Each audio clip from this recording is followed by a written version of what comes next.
here in Bexon. The theme for our meeting is future focused and people centered. And you'll hear a number of speakers tonight deal with the future of our people. Ladies and gentlemen, as we always do, we start with our national anthem, and I would invite everyone to please stand for the playing of the national anthem.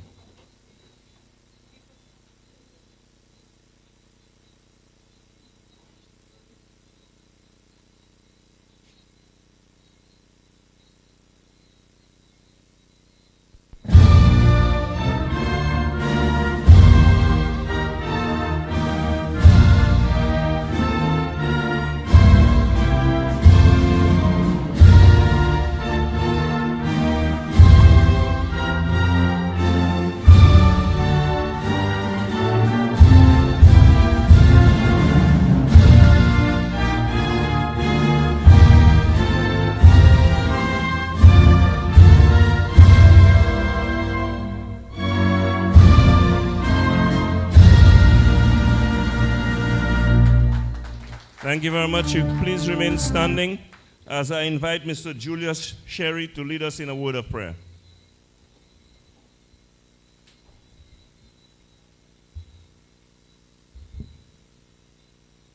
Good afternoon, ladies and gentlemen. We are not starting our meeting before a word of prayer because that party believes in prayer and we pray into the Lord. Heavenly Father, Lord and Savior Jesus Christ, which you art in heaven. Lord, I thank you tonight to bring us here tonight to have a general meeting to let the people know that St. Lucia is on the way to come back to the United Workers' Party. Father, Lord Jesus, I thank you, Lord. Bless each and everyone here tonight, Lord. Bless the minister. Bless everyone, dear Father, Lord, tonight. We are praying, dear Father, to bring back the United Workers' Party in power, Lord. I am praying, dear Father, to beat back the powers of darkness. Beat back the powers of evil. Beat back the powers of the enemies, O Lord Jesus. Let the St. Lucia Labour Party know that the United Workers' Party have to back in cabinet, Lord Jesus. Give us the strength, Father. Give us the mercy. Give us the power, dear Lord, for that when the general election comes, dear Lord, for us, everyone have to come and give us what we need. In Jesus' name. Amen. Thank you very much, Mrs. Sherry. Ladies and gentlemen, before we start, we would like to pay tribute to two stalwarts of the party. We'd like to pay tribute to Maurice Jean-Pierre, a fallen soldier. A round of applause for him. And Philippa Hippolyte. To begin our proceedings this evening, ladies and gentlemen, I was about welcoming you, but I think it is more appropriate for someone from the constituency of Castries Southeast to do the welcome. And so I call on the chairman of the Castries Southeast constituency to give you the welcome remarks. Mr. Terry Valse.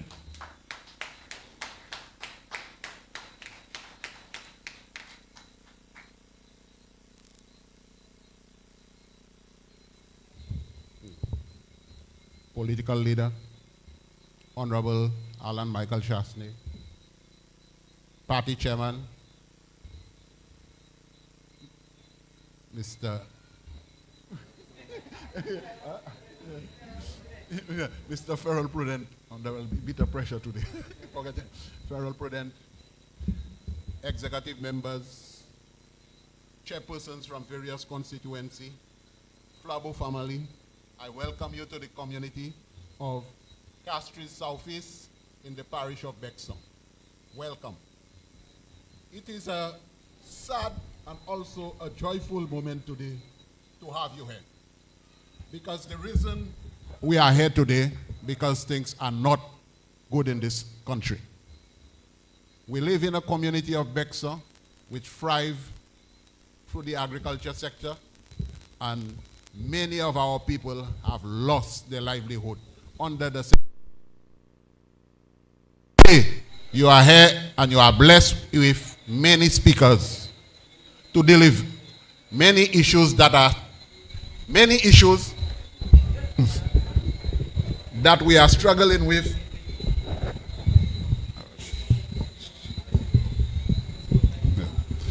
Many issues that we are struggling with on this island. It's almost like Viemundo Utie Boyo Ekumete Paisek. And that's what happened at the last election. We got rid of Flabo and we put straw. And nothing is happening in St. Lucia. So tonight we have various speakers who will address the various issues we are faced and been bombarded with on this island. I thank you and welcome to Castries Southeast again. And one apology I would like to make: Mr. Joseph is presently off island, so he cannot be with us tonight. Sorry for that.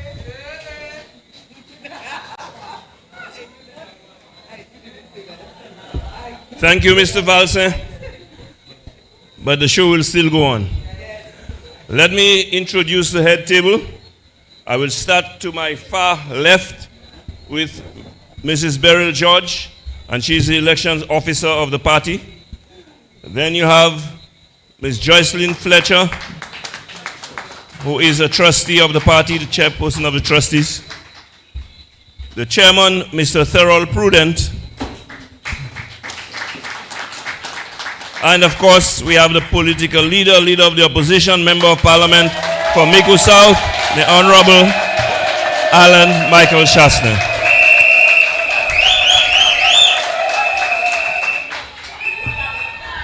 I was about to introduce myself, but with that rousing reception you had for the political leader,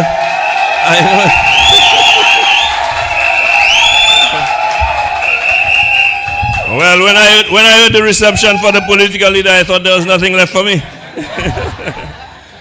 Ladies and gentlemen, the United Workers' Party is St. Lucia's savior party. We are here once again as we are called upon to save St. Lucia and to deliver our people once again.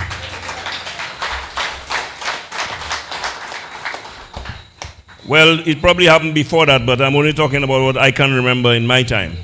It happened in 1982 when they brought St. Lucia to its knees, and it was the UWP that came back to save St. Lucia.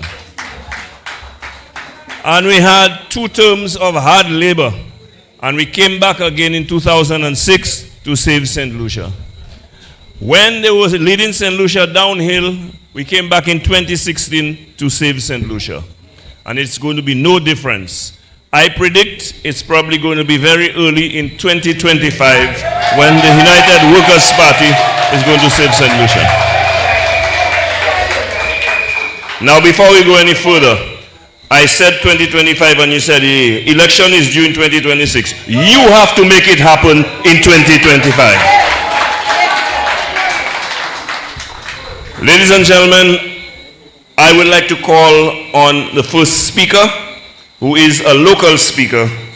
I would like to call on Mr. Edwin Weeks to address you. So please give him a round of applause as we welcome him to the podium. Mr. Weeks. You see, I earlier called on all speakers to please come forward. We will move on because the show must go on. Flaboba Patigagas Peter. I will call on the second speaker, Mr. Singh, who is also a local speaker, to address you.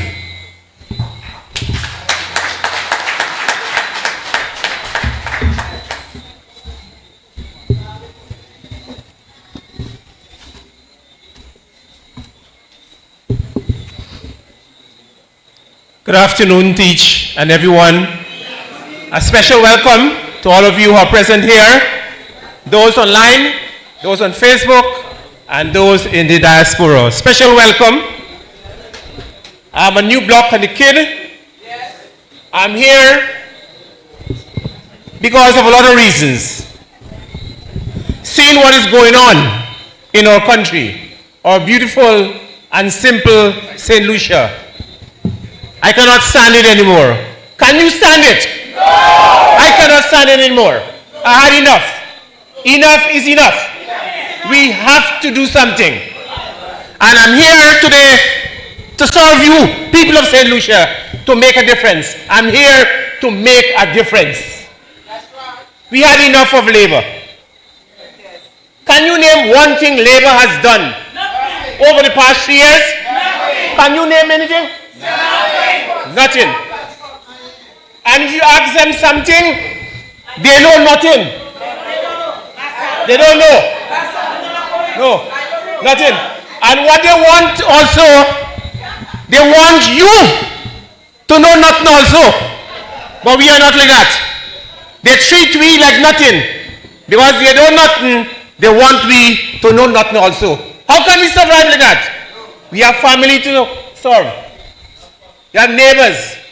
So my Flavo, my patriot, my warriors, are you ready?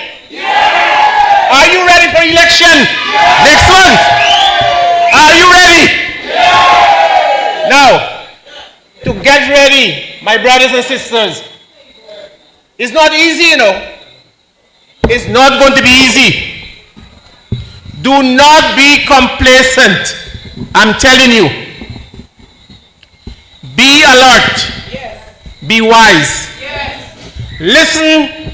You're free to listen to all what is going on. But I'm appealing to you. I'm an educator for 40 years in the system. I taught at Vifort, Compre. I taught at St. Mary's College. Who don't know me? Mr. Singh. I taught at the Teachers College in the morning. And my last job was a science officer for all the schools in St. Lucia, organizing all the fairs, the quizzes at the school level, the district level, regional level, and national level. So I'm here to make a difference in St. Lucia. I want to make a contribution. I want to. So what I'm saying, you must be ready. You listen to all what's going on. I know the St. Lucia Labour Party, we are saying is secret lies and propaganda. But I want to change it a little, maybe with permission. You know what Labour stands for, St. Lucia Labour Party? Sweet lies and propaganda. The lies are so sweet that you and me bought it the last election. Is it true? Because the lies were so sweet. I know, not all of you. And you know when something is sweet, Spider, you like it, isn't you? So the lies are so sweet that you bought it and you fell for it. And you voted them. Come on. Those who are here maybe, those who are listening, those in the diaspora, come on, don't make the mistake again. I advise you, my brothers and sisters, if you hear something, listen to it. Analyze it. Ask questions. Call your rep. Oh, I heard so-and-so. Is this true? Discuss it among your groups in your constituency. And see, do not buy it. You know, like you go to the supermarket or you go to the castries market, you buy things wholesale. Do not buy those sweet lies and propaganda. Yeah. Critique. You are smart. You are wise. Isn't you? You are smart. So don't do that. Do not make that mistake. Now, when you're in school, I give you, as an educator, I like to use examples to be tangible. When the teacher is teaching you, if you have any query, if you do not understand anything, or he or she is teaching something false, you sitting in the class, will you not ask question? Yeah. You will stand up, and what you do? You raise your hand. Sir or miss, you know something, what you're saying is not right. Can you explain that concept? You know, what Einstein or what, Newton is saying, you explain. So you raise your hand, ask your question. So you as my brothers and sisters, whatever government in power, you are entitled to ask your questions. And you need answers, isn't true?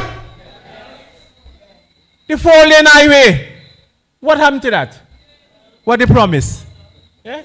St. Jude's, what happened to St. Jude's? Eh? Airport, what happened to it? Eh? What happened? What happened to medication in the hospitals or health centers? Those are questions you need to ask and you demand answers. Now, the same hand that you raise to ask questions in school, I want you, the same hand that you raised, the right hand, when you voted, the last election or election before, the same right hand you used in true. This forefinger you used in true. And the same right finger on your on your right hand, you voted them in. Is that true? Some of you, or some of you who are listening, you voted this using the same hand. I want you to use the same finger on your right hand to vote them out. Is that true? Use the same finger that you voted them in. Use the same finger to vote them out. So this finger, my brother and sister, is a very useful finger. It can do a lot of things, good and bad. Make sure you use it wisely. Right? Use that finger wisely and vote the sweet lies and propaganda out. So get ready. Get ready. I know as our candidates are in place, sooner or later you might hear all of them, maybe soon you will hear a few. But what I'm advising these candidates, start to work now. As from now, do not wait last minute. I will give you an example and I will link it to what they should do. When I took up my last job as an officer for science, I had to supervise 100 schools. Tell you practically what happened. This is kind of impossible. Ain't true? Yes. One person at Camdo. I say I have to work with a plan and start to work in the field. I visit each 100 schools. That's 75 or primary schools and 25 secondary schools. I visit each one of them and I set up coordinators in each one of the schools for science. And then the 8th educational district, I have one main coordinator. So if I want to know what's going on in the school, I just call one of the main coordinator and they can liaise with everything that goes on in any one of the school at any time, because I alone cannot visit all the school. So what I'm asking these candidates, start working now. In each constituency, set a person in each corner of the constituency. Each watering hole, get somebody there. Start to go house to house and start to visit and share the plan of the United Workers' Party so we can win the next election. Start working now. That's my advice. Do not wait for tomorrow. And I hope we have candidates who are workers. We are workers. We are not spectators. We are not passengers. We are here to work. We are here to make a change. So I'm called on whoever would be our candidate. We're going to support them.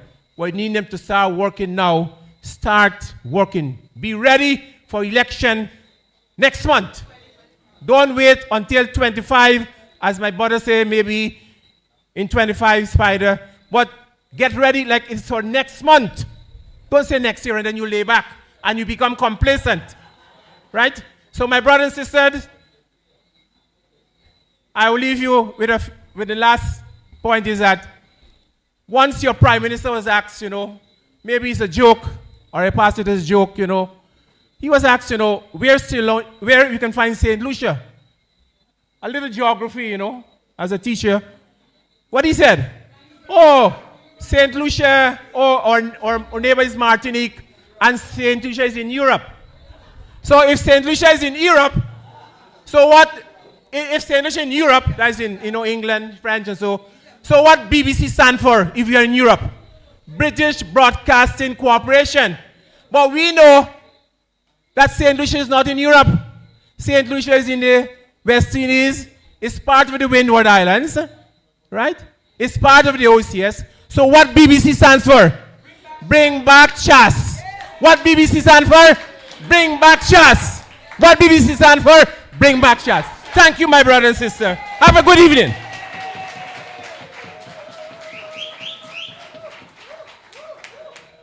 Thank you very much, Mr. Singh. I just want to inform you that Mr. Singh has just joined the castries Southeast constituency branch. Now, I suspect it is because he was a public servant before he could not have gotten involved, but now he's involved.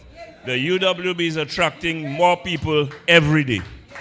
And talking about attracting people, you know, I am so heartened to see the number of young people who are coming to the fold of the United Workers' Party. This is the party of the future, and this is the party of the people. And the youth recognize that their future is with the United Workers' Party. And so, Mr. Singh told you that some of us candidates will not be around well, that's a mistake, not be around. We will not be contesting the next general election, but we will be around to give the youth the full support. And we are going to give you a team, a balanced team of experience, like the political leader, like Guy Joseph. Well, I'm not contesting election. The experience, and we are going to give you youth. We are going to give you a well-balanced team come this election. But I have told you too much already. If you want to know more about this, you know where to go. Next Sunday, find out where you should go to if you want to know more about what I'm talking about. So, ladies and gentlemen, at this point in time, we're not just a party of talk. When I say something to you, I can demonstrate it to you. The United Workers' Party does not make promises. The United Workers' Party is a party of performance. And so, ladies and gentlemen, talking about youth, this gentleman that I'm about to introduce is one of our prospective candidates. That means, now when I say prospective candidates, back in the day, you know, let me not say back in the day, when Labour finished with us in 1997, 16-1, all UWPs went to hide. You couldn't get anybody to volunteer to be a candidate for UWP. So in 2001, when I came on the scene, there was nobody to contest with me to be a candidate for UWP. But today, if you want to be a candidate for the United Workers' Party, lani your long ling mun ka contest positions. And in every constituency, except for the obvious, we have Bradley, Ijala, Ikawiti. We have Alan Chasney, who is going to remain as the representative for Miku South, but will come back to the Prime Minister's office. Okay, the change we're going to make with Alan Chasney is we're taking him out as leader of the opposition and we're putting him out Prime Minister of this country. And so, ladies and gentlemen, Grozile, how many people are vying to be candidate? Castries Central, how many people vying to be candidate? Miku North, how many people vying to? Eden South, all over the place. And I feel good to see how attractive the Flambeau has become to St. Lucia. But every time we put St. Lucia back on track, you all fall in for empty promises. I remember in 2011, better days are coming, better days, better days. You all went for the better days and you all got bitter days. In 2016, they said they're going to put you first and now they put you worse. Stop taking promises that will not be fulfilled. We don't make promises, we deliver. So, ladies and gentlemen, I'm going to bring on one of those young aspirants, a young man who has joined the ranks of the United Workers' Party. And whether he is a candidate or not, he will be doing battle with the United Workers' Party in the next general election. So, ladies and gentlemen, help me welcome, with a rousing round of applause, Rush Clark, who will address you now.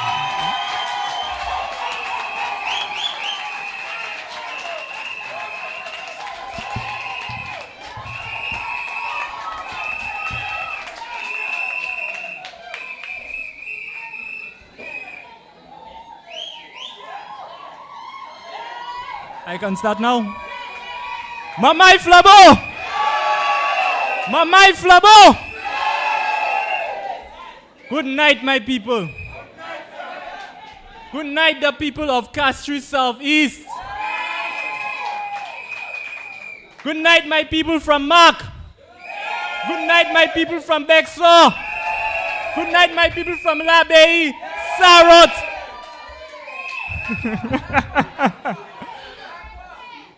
All right, then, you know all of them.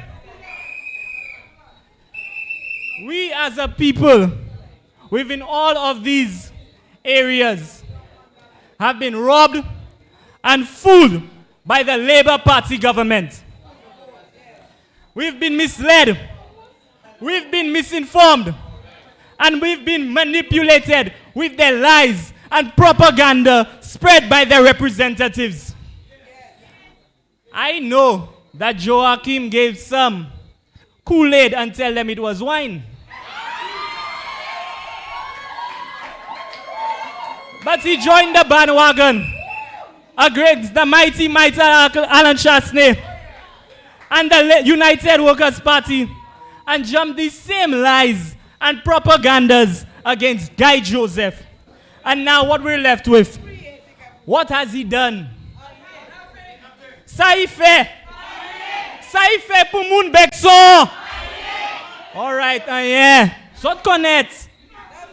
A representative that several persons in several communities have barely seen. And with what's been stipulated right now, half of them cannot even remember his face.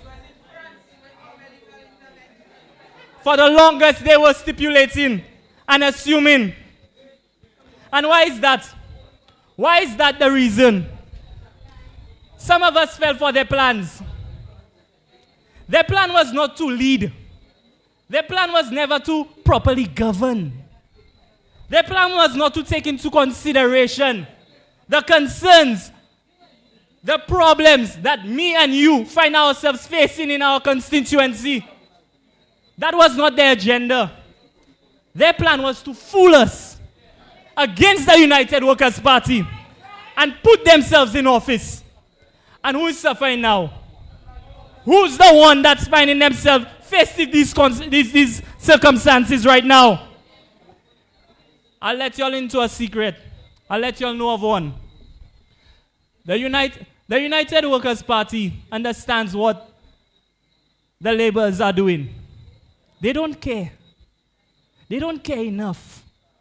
They don't care for the programs that was built to ensure that you would have had a lot of settlement upgrading inside of these communities such as Bexon. They don't care for the finalization of all of these roads, these footpaths, the retaining structures that was implemented for adequate completion for these same residents inside of these constituencies. They don't care. They don't care. And I'll give you a scenario.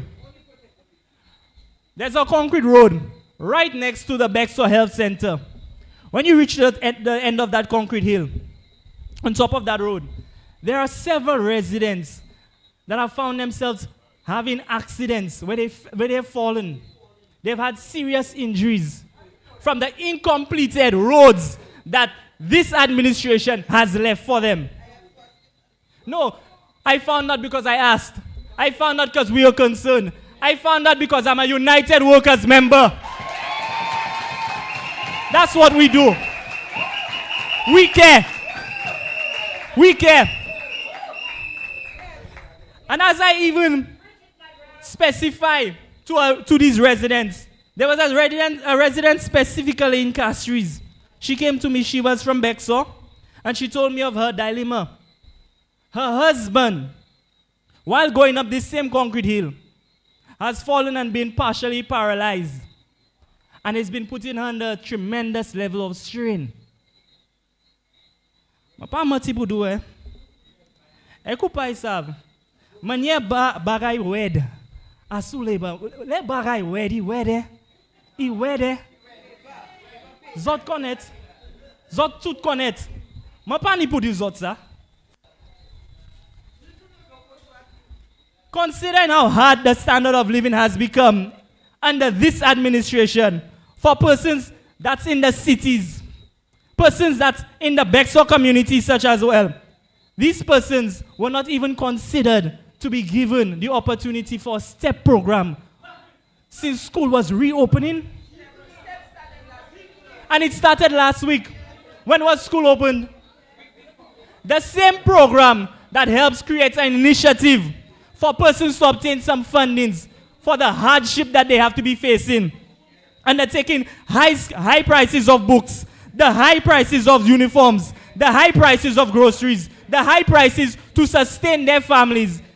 These were the initiatives that was presented to give these persons some liberation. And what was done? While coming here, I engaged in the warm hugs, the handshakes, and I met this single parent, young lady. She has 2 kids going to the Bexor Primary School. And she told me, next week is when her kids are about to start school. Imagine that. We need to ensure that these persons are the ones that become first on the list, you know. This same STEP program, she was up and down, struggling to get some type of assistance. She wasn't looking for a hand-me-down, you know. She was looking to work to earn a living, to send her kids to school. This same STEP program, under this administration, it goes nowhere. This same STEP program, under this administration, has no direction. Under this administration, it doesn't help the persons that need it the most. I need to say it for us all to understand. The Labour Party must go.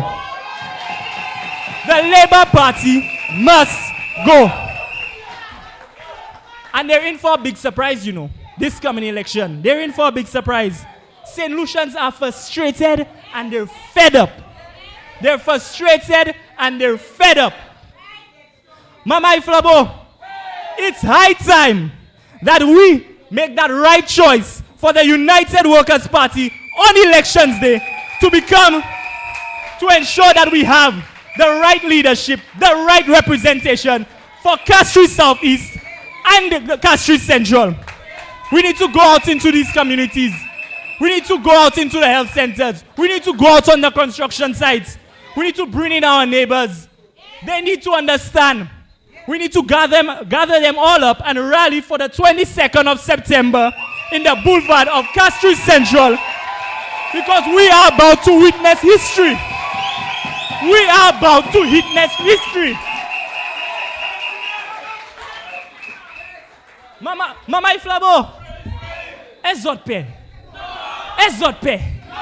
All right. Nukai Baleba. Nukai Baleba. Godpatsan. Nukai Baleba. Savwe. All right, my people.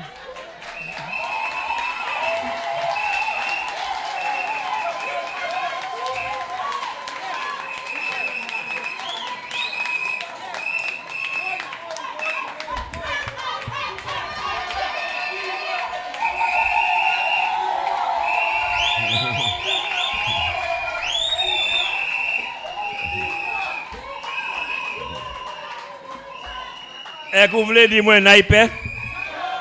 Gase kalte fizia UWP ni. Ladies and gentlemen, there are seats inside. Things getting hot, come now. Because if you don't come inside now, you will not get a seat in a while. Bagay show. Bon, rush di kon sa. On the 22nd of September, we will be in the boulevard. If you want to know what will be discussed on the boulevard, come. They told me not to tell you. You must come to find out for yourself. But by the way, one of the things they're going to tell you is who going to remove Richard from Central Castries.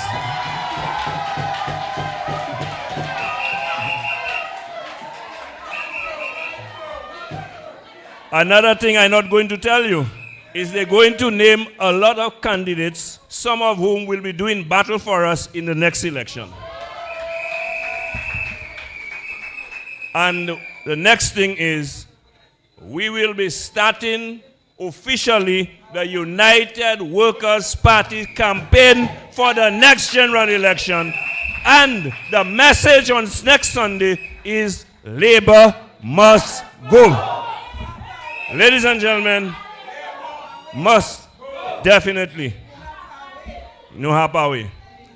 So, ladies and gentlemen, I would like to introduce another speaker from this constituency, a gentleman who has been with us and doing battle with Guy Joseph. And since Guy is not with us tonight, I will ask this gentleman to come and address you. I mean, we know nobody can represent Guy, but Guy can represent you. And so at the next general elections, we are going to bring back the right guy to represent this constituency. So by the way, Terry, where's Guy? Where's Guy? In America? I thought they say he couldn't go to America. Well, before I call on the next speaker, I'll tell you another secret. There is a special prosecutor who has not written a letter on paper. But once we come back, there will be work for him. So, ladies and gentlemen, some of them, I got hand bat much here. But anyway, I would like to call on the next speaker. Ladies and gentlemen, please welcome Mr. Timothy Mangal to address you.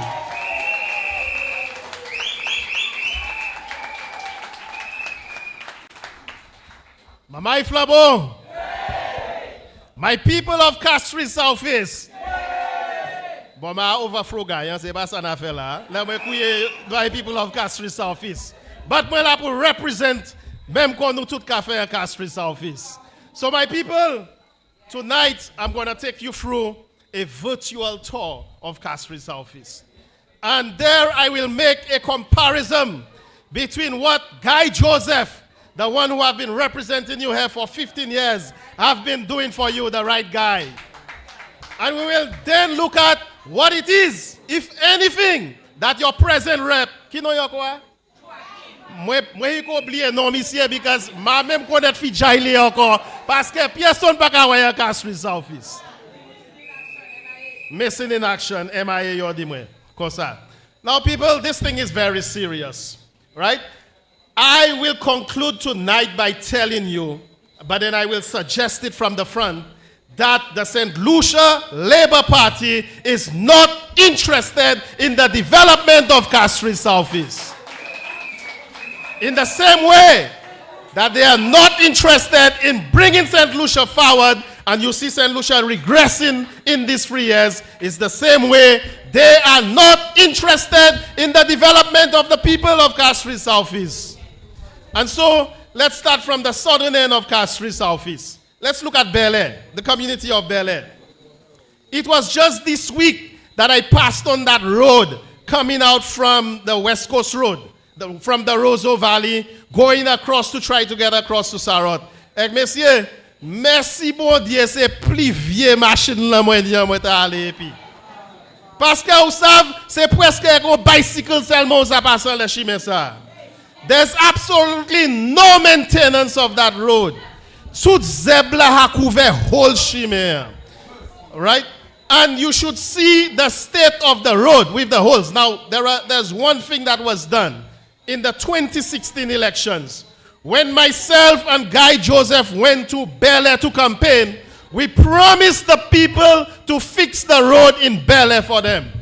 And if you pass in Bel Air today, you would realize that the piece of road starting from Sarah Junction, going all the way back to the Bel Air development, all inside Bel Air itself. Jik devant la porte monte c'est concrete chemin.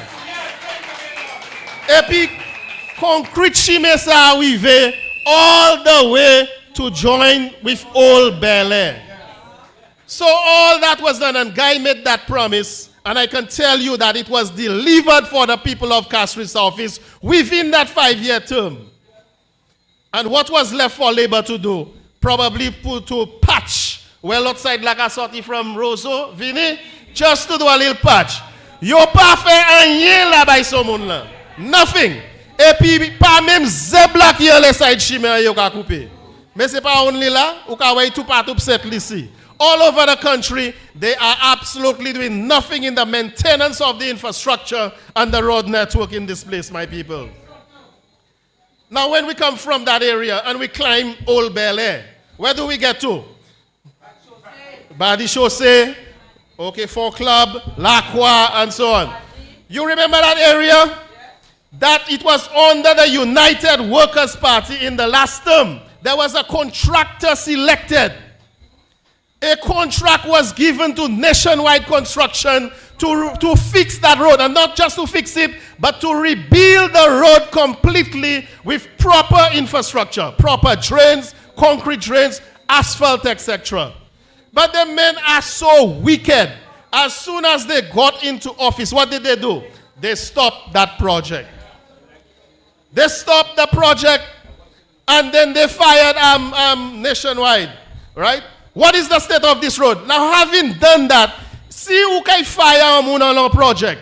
It means that you now have a better plan for you to do better. But have they done better? No. They have not done better. As a matter of fact, they have not even patched the holes in the road. I think it was about 2 weeks ago that I passed in the Lacroix area.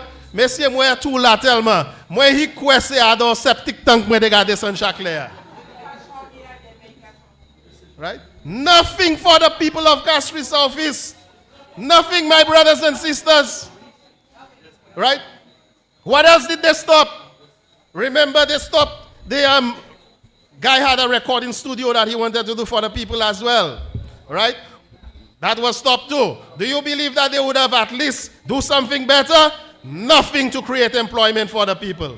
I understood that inside of a MAC, when we go across to MAC, they demolished something that was by the road, right opposite Redmond. There's a little building there that they demolished, and they tell the people that they will be doing something else for them. Right? Up to today, nothing has been done for the people in that area, my brothers and sisters. Now, housing projects for Castries Southeast. That was the vision Guy Joseph had for the people. When you give people shelter, you empower them. And also they have an asset for them to be able to leverage for loans and so on. You remember Bel Air, going back to Bel Air. Guy mentioned that he was going to develop over 120 lots in the Bel Air area. What happened there? Nothing. Has Joachim Henry and the Labour Party developed one lot in Castries Southeast? No. Or also in the Otsa area, behind the Otsa school, the rationalization of the lands there to make sure that people get title to their property. That was what Guy was going to do. Joachim come, they stop it.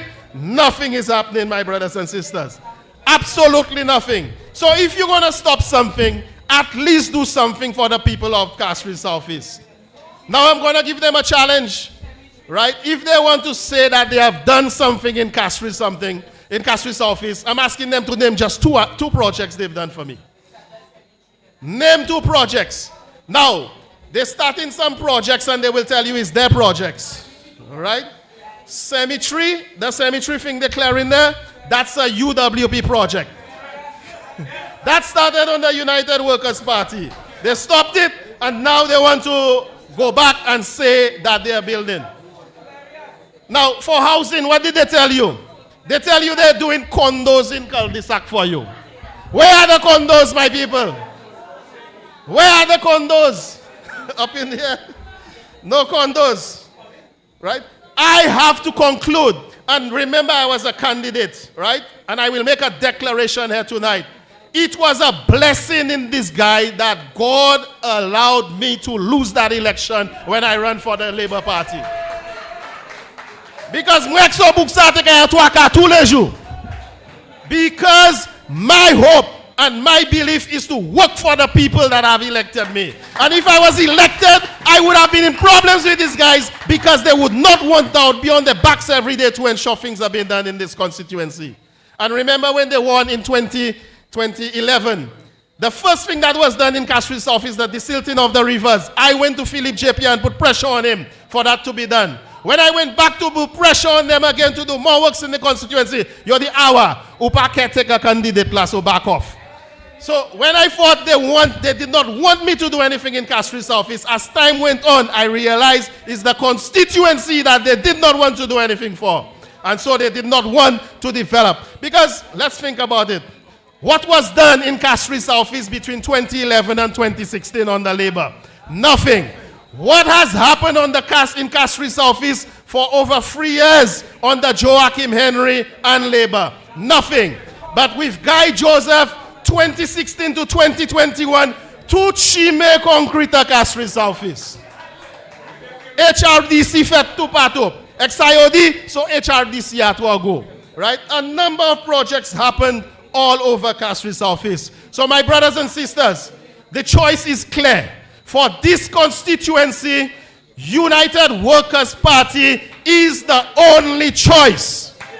Guy Joseph, the present person going up for this constituency, is your choice, and in the next election, you need to return him back to represent you and continue the God representation that he has given you in Castries Southeast.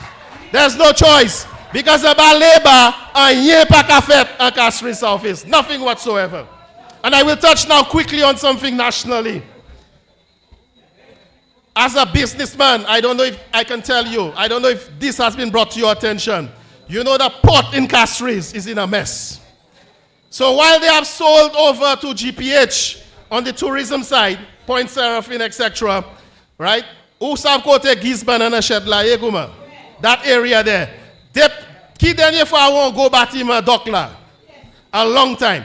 Right? That area is unstable, and they have Slaspa has taken the decision to not allow Pieso go back to Malela. So both Sima pasa alela, both Lakamene Bua pasa alela.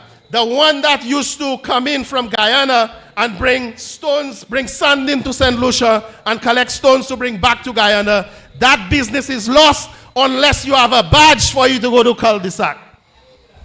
So you know what has happened, my people? We have only by Shed 6, that is the only area that vessels can come in. So when the cement boat comes in, one can go in, several has to stay outside. And so when these things do happen, what really happened, there are several cases I can tell you because I've had goods on those vessels.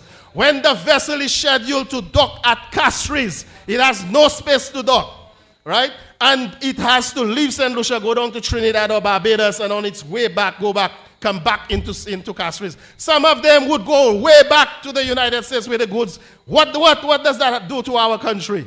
Right? It actually stagnates the development of our country. It prevents SLASPA itself and the government of St. Lucia from collecting the necessary revenue that it has to take in this area.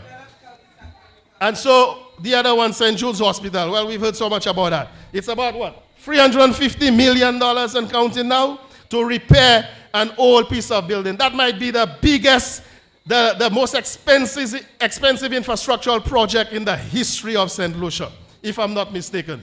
And yet still, it cannot be completed. Hiranora International Airport, the last time I landed there, which was just about a week ago. You know what I see? The runway, since I was on a window seat, I decided, let me look at the condition of the tarmac. You know they have endless cracks in the runway, and they have to put something like a tar in between to try and hold it together. Right? You seeing this happening? The tower itself that was under construction, the crane is gone. I don't know if the contractor have left it. The building itself, that was the new terminal building, absolutely nothing is happening here, my people. Absolutely nothing is happening. And on the last part, the housing projects. You remember the Talvan and the Shock housing projects. Now you hear what they have to say? Yo, my for me, yo. I will eat my vomit. But you know why they have to eat their vomit? It's because they have nothing themselves to show. And they have no plans and no development. They call this a condos not happening. Right? The one in Casaba not happening. Absolutely nothing they have planned is happening. So they have to come back to the very people they stopped. And they have to come back to the United Workers' Party project in order to try and sell it out and tell the people it belongs to them. But at a very big cost for the people of this country, my brothers and sisters. And you compare that to the Forestier. Look at the Forestier housing project, how quickly we did it. And so on. And you remember the one that was supposed to happen in Tuya? Right? That one in Tuya would have been 30 houses to be built in record time. And to be sold to people at about $200,000 house and packages. You all a house like you, the 200,000 per project like me make I 200,000 profit like me there posh. Well, I'll give you the long and short of it. They ate their vomit there too. Because I can show you and let them challenge me. I can show you 4 letters in my possession. When the same people they prevented from registering the deeds and so on for the project to go on, directed those same civil servants to write me 4 times asking me to go ahead with the project. Hold your project. Hold your project. I do not need anything from you. Whatever I'm doing it for the people of St. Lucia. And I will not come and beg you for any concessions or anything to do anything for the people of St. Lucia. When this great man returns, I will work with him.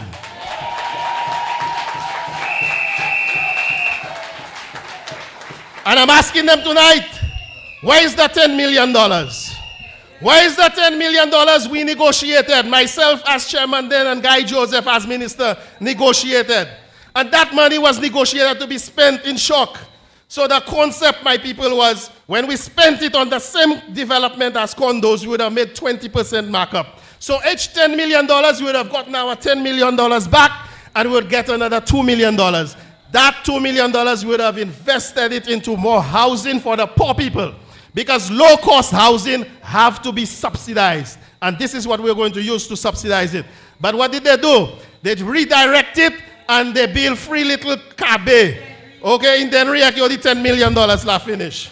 These are the people, these are the things, Mr. Alan Shaste, when we get back into office, we have to investigate. We must account for the people's money.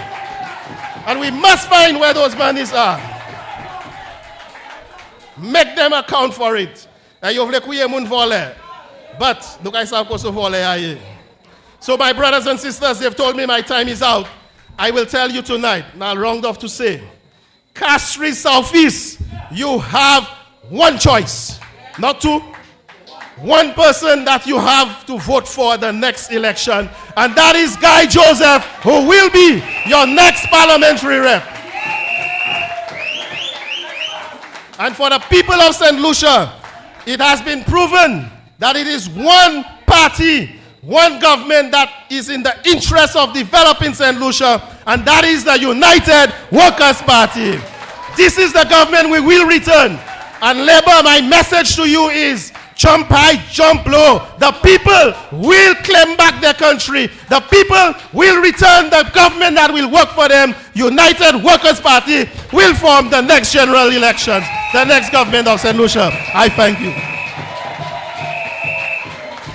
Yes, ladies and gentlemen, this is Speaker sa moi pour campagne na pour commencer moi dit dimanche qui a commencé c'est on dit fait quoi. Bon, vous savez les modèles en flambeau. Flambeau ten kerosene, moi suspect que chama c'est gaz, flambeau ka brûler. Well. Come on, gal fin do. Jump high, jump low, Labour must go. Avec ça nous ga vinn di dimanche. Ladies and gentlemen, I will bring you the man who has been doing the administrative work behind the scenes for the party. This gentleman has been working very hard, and I don't want his position. Because let me tell you something, right now, everybody wants to be a candidate for Flambeau. La justice qui a expiré, qui voulait vivre. So pour qui ça va faire moi? So ladies and gentlemen, I want to bring to you now, to address you, our hard-working chairman of the United Workers' Party. Please help me welcome Thurl Prudent, who will address you at this time.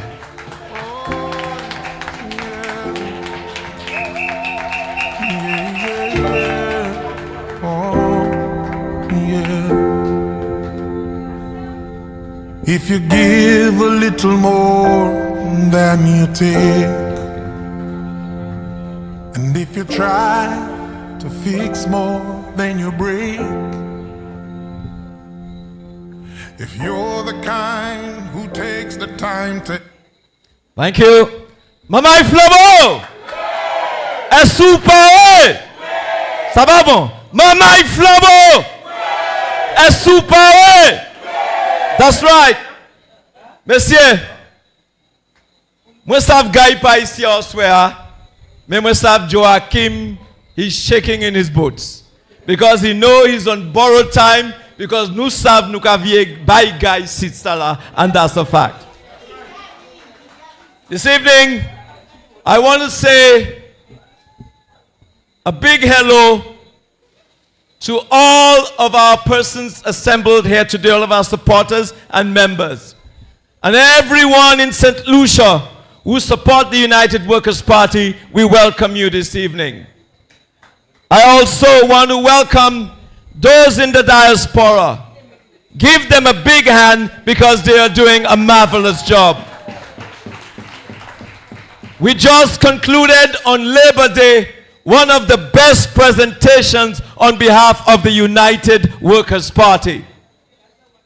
Folks, tonight, I want to talk a little bit about what is happening in this country and our preparations in terms of the 22nd of September, which is next Sunday.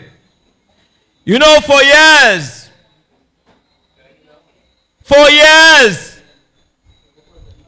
there've been a trick by the Labour Party, which is in essence playing on the psychic of the people of St. Lucia. And what they have done for many years, and in the last 3 years, is to tell you that what you see is not what is happening.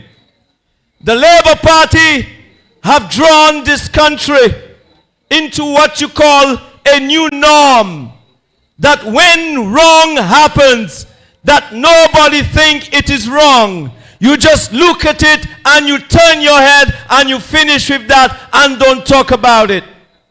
But this evening, I want to talk about some of those norms. Because whilst the Labour Party, yo vle nou obilye about manière yo ka manager pays sa la, moi vle di yo en bas Alan Chasney, flambeau pa ka jamais pe jol yo. We will always tell them what it is like. We will always point out to them when they are doing wrong. When every young man in this country cannot see hope, and some have to resort to the gun to be able to settle scores. And the Labour Party turns its head and says nothing. And the rest of us in this country say nothing. We see, mais nous pas ka di rien. Nous pas ni rien pour dire. When fête has become the new norm in this country, and when the Labour Party cannot provide the environment and the creation of jobs for young people, nous tout kawe, mais nous pas ka di rien. And folks, when the hospitals lacking in medicine, when the hospitals do not have doctors, when you have so many people dying at OAKU hospital, and you say nothing, I am saying to you, ukupab. Ukupab, because you cannot see all those things around you and say nothing. Because that's what the Labour Party wants you to do. Because you have to pretend as if what you see is not happening, you know. And when you see people selling passports, and they underselling passports, and we talk about it, Labour tell you, Padi anye, because la pani anye. And some of us drink the Kool-Aid. We shut up. We say nothing. When our political leader is busy going all the way to Washington to try to find the facts, and Philip stays home defending people he know that is corrupt, if we say nothing, no tut kupab. If you understand what I am saying.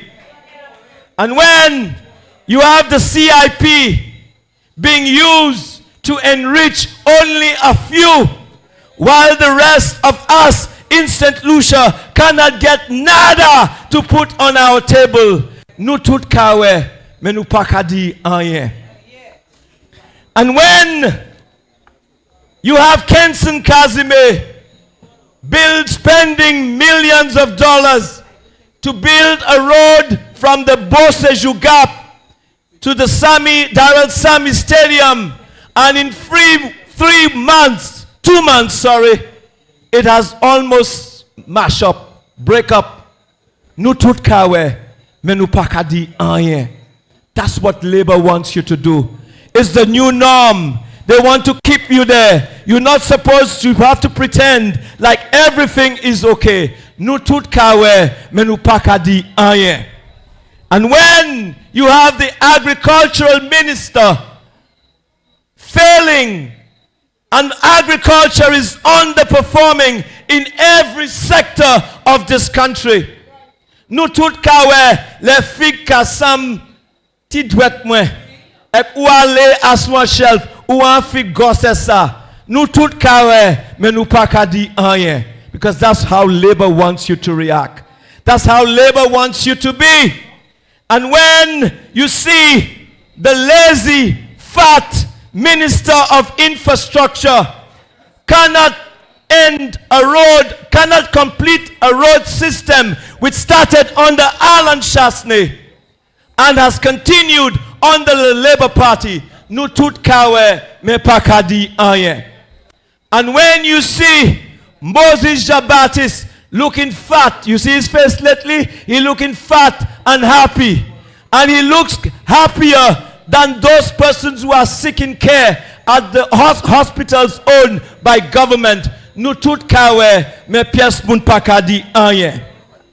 And when the citizens of this country have to stay online in rain and sunshine for a passport, and when our passports are given to foreigners in envelopes, people who never put a foot here in this country, nous tout kawe, mais nous pas ka di rien. And when we think of all the nasty things that they say about our leader, and when he struggles to defend himself courageously every time, we all see, but we not saying nothing. How many of you stand and defend Alan Shasney? How many of you stand and say that you stand with Alan Shasney? We want to see more of that, because Alan Shasney on his own cannot carry this party all by himself. He needs every single one of us to be able to carry this party. Ek loutan yo ka di vie bagay abot guy. Guy vole, guy fed this, guy fed that. How many of you defend Guy Joseph? How many of you defend Guy Joseph?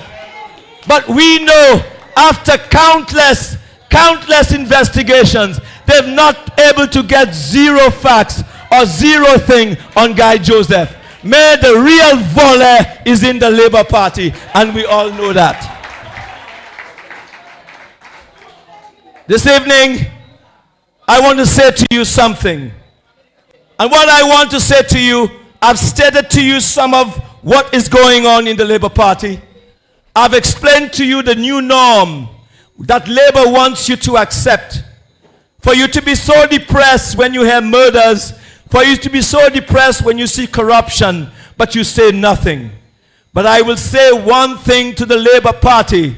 If there is one thing they're mistaken about the United Workers' Party, is the fact we will open our mouths and we will always hold them accountable. Folks, this time that we are going into is a very crucial time. And it's a time that deserves and need party unity. Papa, le Lord Flambeau mal. Professor, don't do it. Stick with each other, defend each other, and help us do the work that we have to do, because the Labour Party is our enemy, not those in our camp. And I'll say to you tonight, as your chairman, I will not tolerate that. Alan Shastney, as your political leader, will not tolerate that. Because we understand we are not each other's enemy. We are the only enemy we are fighting against is the St. Lucia Labour Party. Folks, I want you to keep focus. I want you to keep focus on what's ahead. What's ahead is going to be a difficult road. Don't believe the Labour Party will just turn over and tell us, here's the government, take it. The onus is on us as Flabbos to march up to the pearly gates and kick their backsides out of office. That's what we have to do. And when we do so, we will introduce to you a good group of persons which will start soon.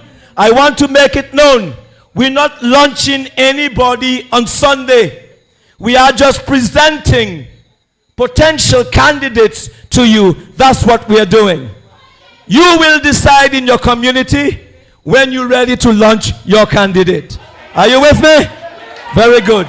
Very good. So I want to make this clear to you, and I want you to understand one thing. The United Workers' Party has had an illustrious history of victory. From 1964 to 1979, 15 years, no bad bodayo. From 1982 to 1996, no bad bodayo. And come next elections, come this elections, nuka bad bodayo ako. Thank you.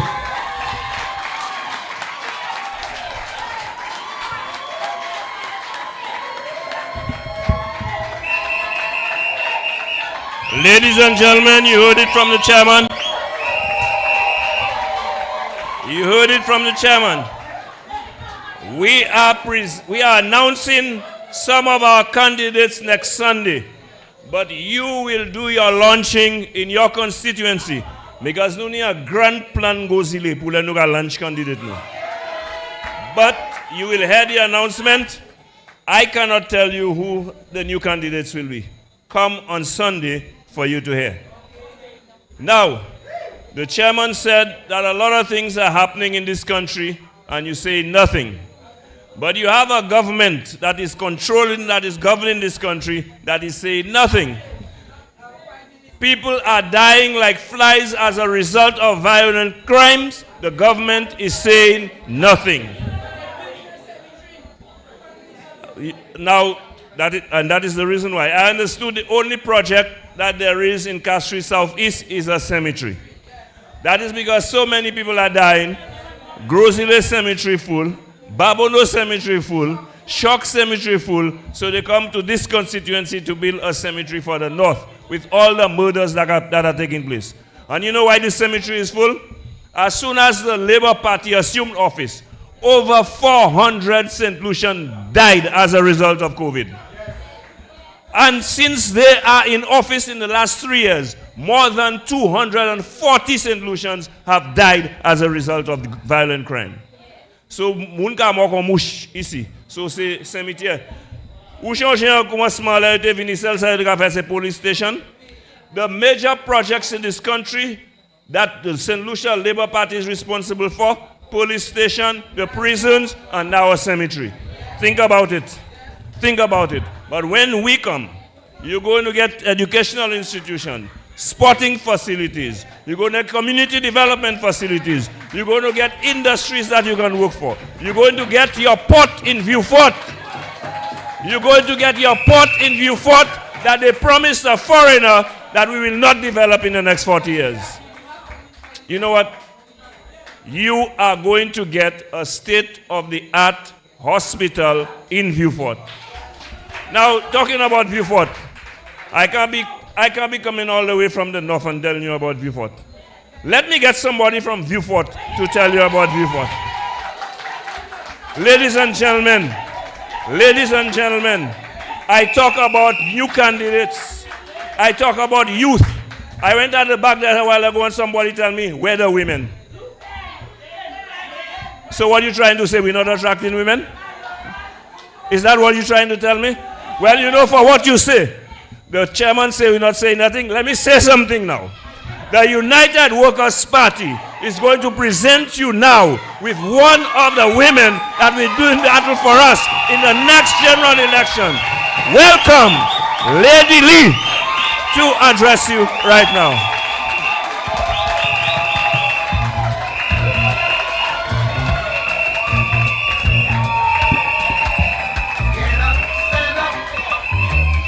I have always wanted to say this. Mamai Flobo! Mamai Bexor! Now that's what I'm talking about.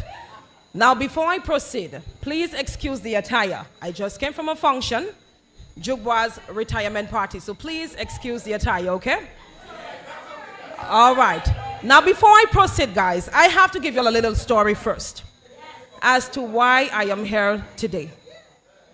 If someone had told me, Lady Lee, you would have been on a platform speaking today politically, I would say no. Sapavwe. Early last year, I was spoken to by one of my fans. Yes, from Canada, actually. He called me. He's like, Lady Lee, why don't you get into politics? You are more than a voice behind a microphone. You can do much better. You are compassionate. You are genuine. You for the people. I said, no, sir, that is not for me. Months later, another gentleman from the US called me. He's like, Lady Lee, you need to get into politics. I said, that is not for me. Eventually, he called me. Three-way call. He added somebody. I panicked. I hung up the phone on both of them. I said, that is not for me. Come see me na pour moi dormi. Moi ka dis ça pour point fois. Pas moi de me qui ça me weve. Moi passe à don, moi passe à changer. Moi lever et moi dit papa moi. That's my father right there. 5 o'clock in the morning. And I told my father, you know what, Daddy? I want to run that seat for the United Workers' Party in Vieux-Fort South.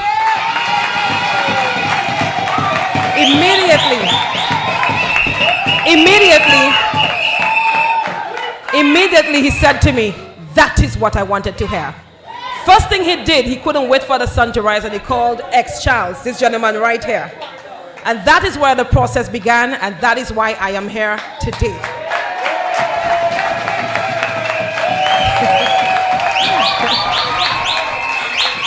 All right. Good evening.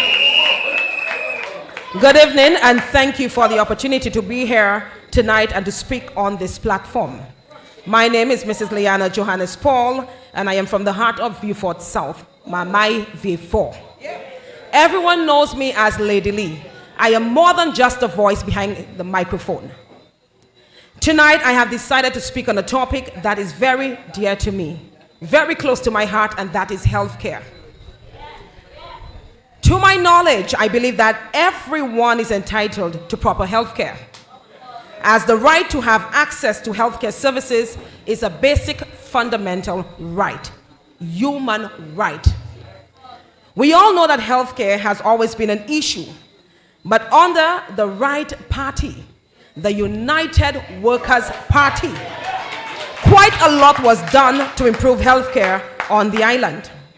One of the first things the United Workers' Party did was to wipe off the outstanding debts of patients from both St. Jude's and Victoria Hospital, so they would not be embarrassed or denied health services. A clean slate is what the United Workers' Party gave to the people of St. Lucia. However, we are approaching a perfect storm of problems. Problems, if not addressed, will cause our healthcare service, or system rather, to implode. For all the grandiose promises made by healthcare, have the St. Lucia Labour Party spoken honestly to we, the people of St. Lucia? That is what I wanted to hear. Where is transparency? Where is the accountability? These are two important elements of good governance which the St. Lucia Labour Party lacks at this present moment. Now we are getting down to business. We're going down straight to brass tacks. We had a stadium which should have been a state-of-the-art facility to train more Julian Alfreds, but has been relegated to a hospital for the past 15 years. And as I speak right now on this platform, I offer condolences to the families of the 3 who perished in that tragic incident in 2009. Can you imagine? A temporary fix after this brutal fire has turned into 15 long years of doctors, nurses, orderlies, security, and other working in a stadium. That is the state we have been at this moment. That is what we have come to at this moment, our hospital being housed in a stadium. With the cost of living rising as it has, St. Jude Hospital is the most affordable healthcare service for most of our citizens in the south of the island. And quite a lot of persons in the north of the island come down to Vieux-Fort for proper health care as well, despite the odds are against us. However, the wait time is quite ridiculous to get urgent medical care. Now, after paying for every single service for the exception of urgent cases, one still feels the frustration of the professionals as they work in deplorable conditions. So consider yourself sick and you have to be admitted. It's either you're admitted to the emergency room bed, which I experienced with a friend last week. 2 days admitted on an emergency room bed, where now patients have had the emergency being treated either on a chair or admitted to a hallway. That is what we have resorted to. How can one convalesce when admitted under such conditions? And that is a big question you have to ask yourself. People have had experiences where they come to visit their loved ones and have had to feed others next to them, as some of the nurses, depending on the shift, seems oblivious to the fact that admitted patients need help. There is a pharmacy at the hospital. We're talking about St. Jude's Hospital. But not all of the time is medication available. That is causing additional financial stress on the families, as the medication is more expensive in the outer pharmacies. Family members have had to go to private pharmacies to get basic medications for their loved ones who are admitted at the stadium. Now, when they are admitted, the rooms are fully air-conditioned, which is great. But what about the quality of the bed sheets they are given? These are paper thin. Families have to bring their own bed sheets and pillows for their loved ones. Are we serious in 2024? That is what we have resorted ourselves to? Families have to almost ensure that their loved ones is admitted with everything that they need. Now, here's the most interesting part and the unbelievable part of it all. We have seen the footages of the animals in the hospital. Are we in a third world or developing country? Imagine animals are even more comfortable than us humans at a hospital. Messieurs, zani mo plus confortable passe nous à de l'hôpital nous cette ici. Premier jour c'est chien. Deuxième jour on ka cabwit. Exe cabwit ka marcher pour chaque confidence à l'hôpital là. Troisième jour c'est bœuf. Ça c'est qualité l'hôpital là nous ni à cette ici. À 2024. Okay, EU. Many serious concerns have been raised. We have seen the news stories, various Facebook posts, and the care they received. It's ridiculous. Death of the unfortunate, yet instead of addressing these issues, the medical director was villainized, called out of her name for speaking the truth on the grievances on behalf of her team. Mind you, a woman who has received regional and international award for her work, while the resignation from members of the board kept coming in. They kept resigning one after the other. So folks, an unhealthy nation is a dying nation, a nation at risk. We must do better. We the members, and I talk about each and every one of us here, we must do better. We the members of the United Workers' Party stand united with the people of St. Lucia. We must act to avert the impending storm. Vote for the right party vote for the United Workers' Party for better health care in St. Lucia. I thank you.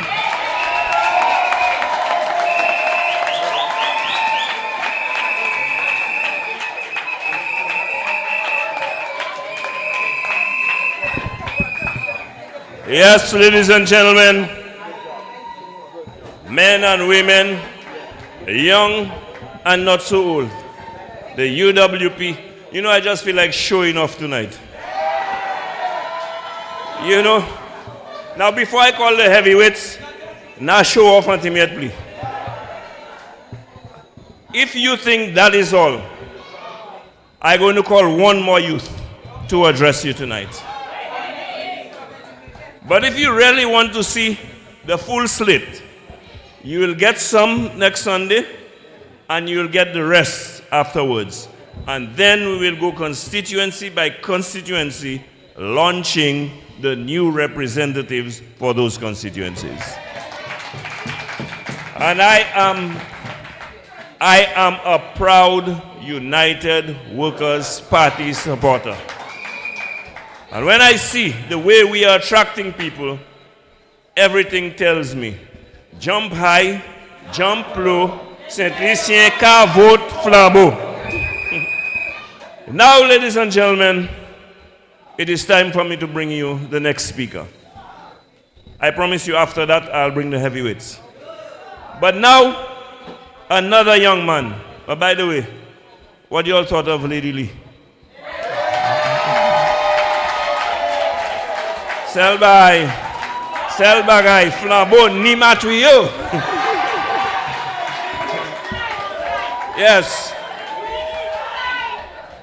I can understand why some of them are already having heart attacks. Ladies and gentlemen, at this juncture, I would like you to help me welcome another young man. I don't want to make any predictions, I don't want to make any disclosures, but when I listen to those young people, I see quality candidates in them. But I'm not the one selecting candidates, so I can't make any announcements. Come on Sunday and you will hear the announcement. But tonight, I want to announce to you that I have a young man here whom I want to address you. I want you to join me in welcoming. Give him a hearty, rousing round of applause. I am calling on Joshua Haru to address you right now.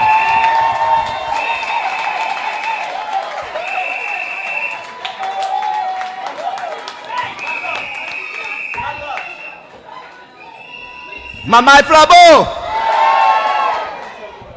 I stood and I listened to these incredible speeches tonight. SLP, St. Lucia's Poppy Show. Let me hear you say it. SLP. SLP. Let me tell you something. Imagine school starts and a parent has to wait until the end of the month to send their child to school. Imagine you as a parent in this economy spending thousands of dollars of books your children will never use. Imagine school infrastructure is not ready to house your children, and we are mandating them to learn things that we will never prepare them for the world. Imagine, I love being in this constituency. This is my home constituency. Born and raised in cul-de-sac. And you mean to tell me 3 years has passed and nothing has happened? That road was not SLP, that was UWP. And yet they prolonged it. Why can't we establish a fire station? Why can't we establish a police station? Why is the Bexar school still getting flooded? There were initiatives for this, but it has not happened as yet. SLP, you understand? Cul-de-sac Community Center is still under development. 3 years later, and we still don't have a proper community center. Wasn't cul-de-sac supposed to be the home of a market as part of their plan? Where the market? Nowhere to be found, just like the MP.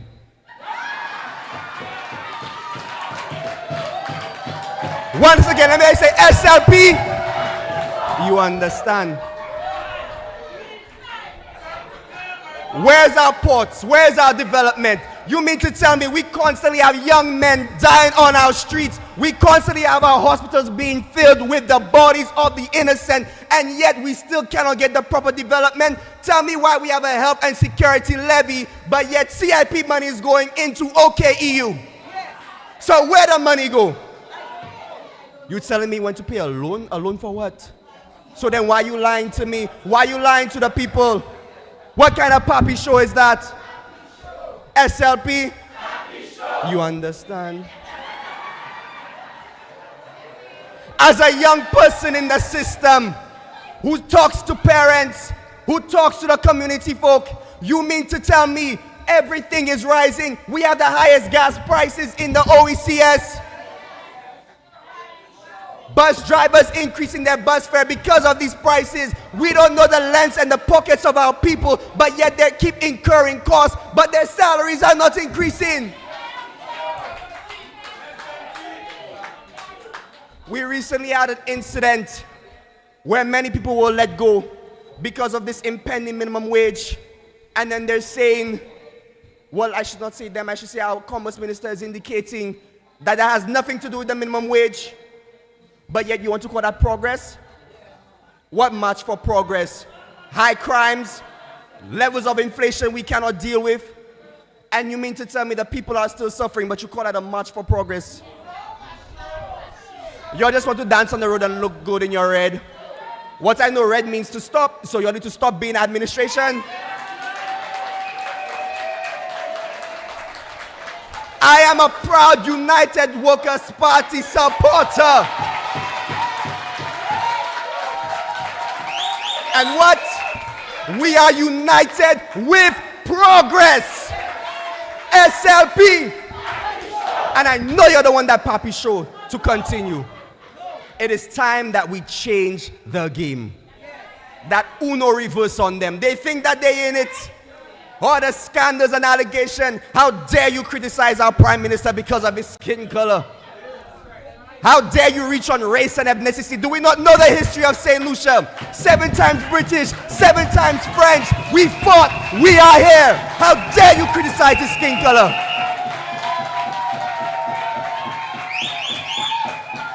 Enough is enough. SLP. Because that's all they bring into the table. And I expect to see myself on Richard Frederick's show. I expect to see myself on the memes, you know, all the propaganda. But that means that if you can create these memes and these little stickers on me, I'm hitting you in the head. I'm hitting the nail in the head. I'm ready for you, but you're not ready for me. Because I am backed by the United Workers' Party. Because we move as a unit.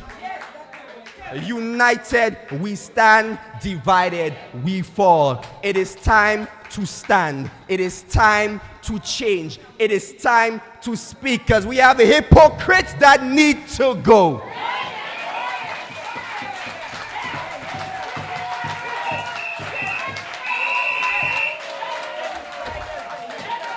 So as I conclude, I want to say that we as a party, we're not just based on candidates, we're based on people. Because you, the people, matter. That is why we're here. That is why we're speaking. That is why we're moving. SLP! Thank you very much.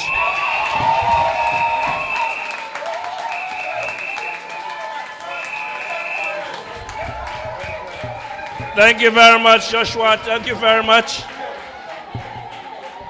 That's what happened when you replace kerosene with gas. Ladies and gentlemen, we have depth in this United Workers' Party. Joshua said, united we stand. Mwetan pip ale mash la place kadi. I come in. Di pip mwedi. You must first take a stand before you come. Pip has never taken a stand for anything in this country. Pip has never stood for anything in this country. Take a stand, then you can come. Ladies and gentlemen, I will now be bringing on the first of the heavyweights. I want to introduce another little giant who will be doing battle for the United Workers' Party in the upcoming general elections. Ladies and gentlemen, if you saw his work as a parliamentary representative, you will be more than impressed. And if you know what he has done as a minister of tourism, you know that is what the St. Lucia Labour Party is surviving on today. Because while Philip Pierre thought it was only Alan Chasney and Dominic Fede who believed that tourism will come back, we showed St. Lucia and the world that we can bring back tourism to higher heights than it ever was. And if you want to see tourism soar, vote Flabo in the next election. So ladies and gentlemen, I would like to now call on our deputy political leader, Senator Dominic Fede, who will be the next parliamentary representative for Unster Rick and Race. A rousing round of applause for Dominic Fede.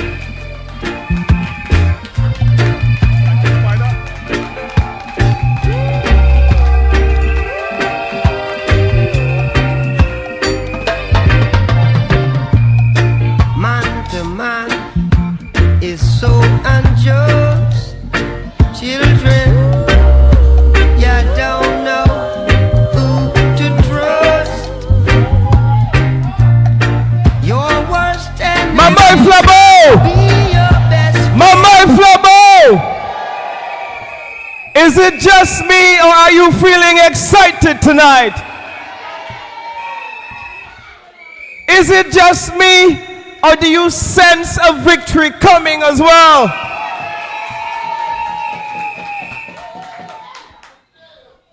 I think Spider is taking that joke too far. Spider will look at a short fella like me and say a giant is coming. I mean, y'all Flavos, I know politicians are supposed to oversell, but I think that Spider is taking that joke too far now. Nonetheless, short or tall, I am happy to be here, and I am happy to be a proud member of the United Workers' Party.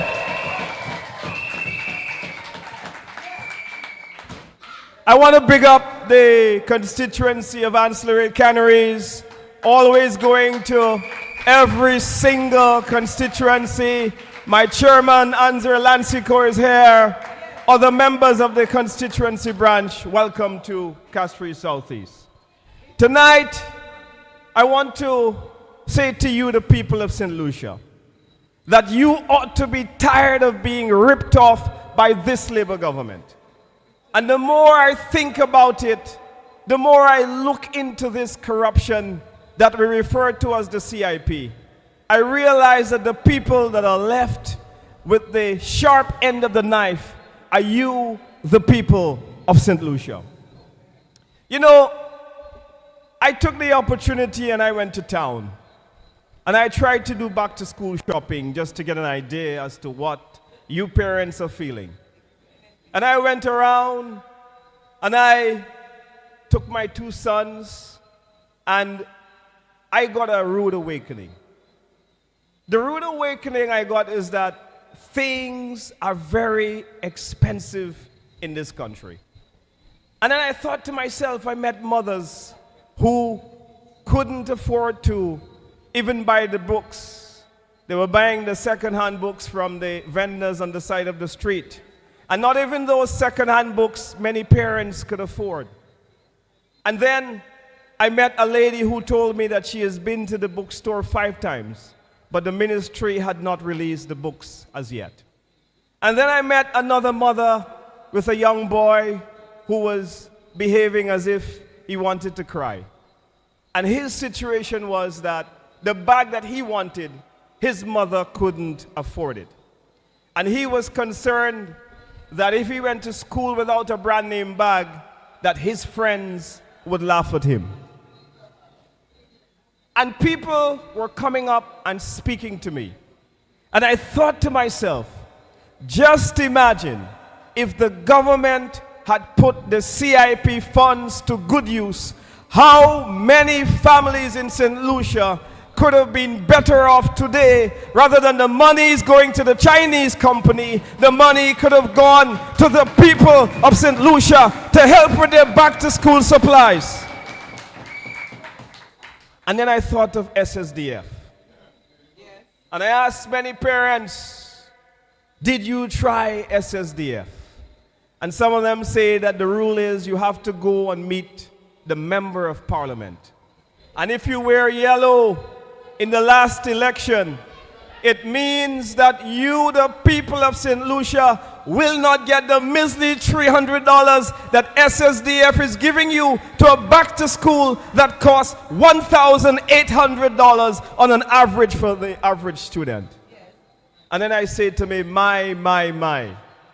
And then I remember that it was on the UWP platform that it was calculated that if the government could go after the missing $1.4 million, that each person in St. Lucia will have as much as $20,000 per person, and each household of 4 will have at least $80,000 to help with your bills, to help with your back to school supplies, to help with groceries in the supermarket, to help you with the high cost of living that the country is facing at the moment.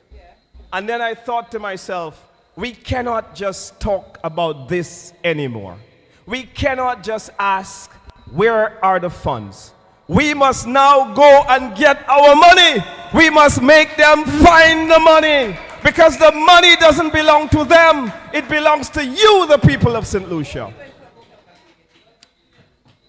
In this cost of living crisis, we had bus fares going up on you, the people of St. Lucia. And this is because the government, instead of what the white man did, the visionary white man that we have as our leader, the white man that they're afraid of, the Honorable Alan Shastney, when he was going through COVID and there was a similar problem, he said the price of gas will not pass $13.75.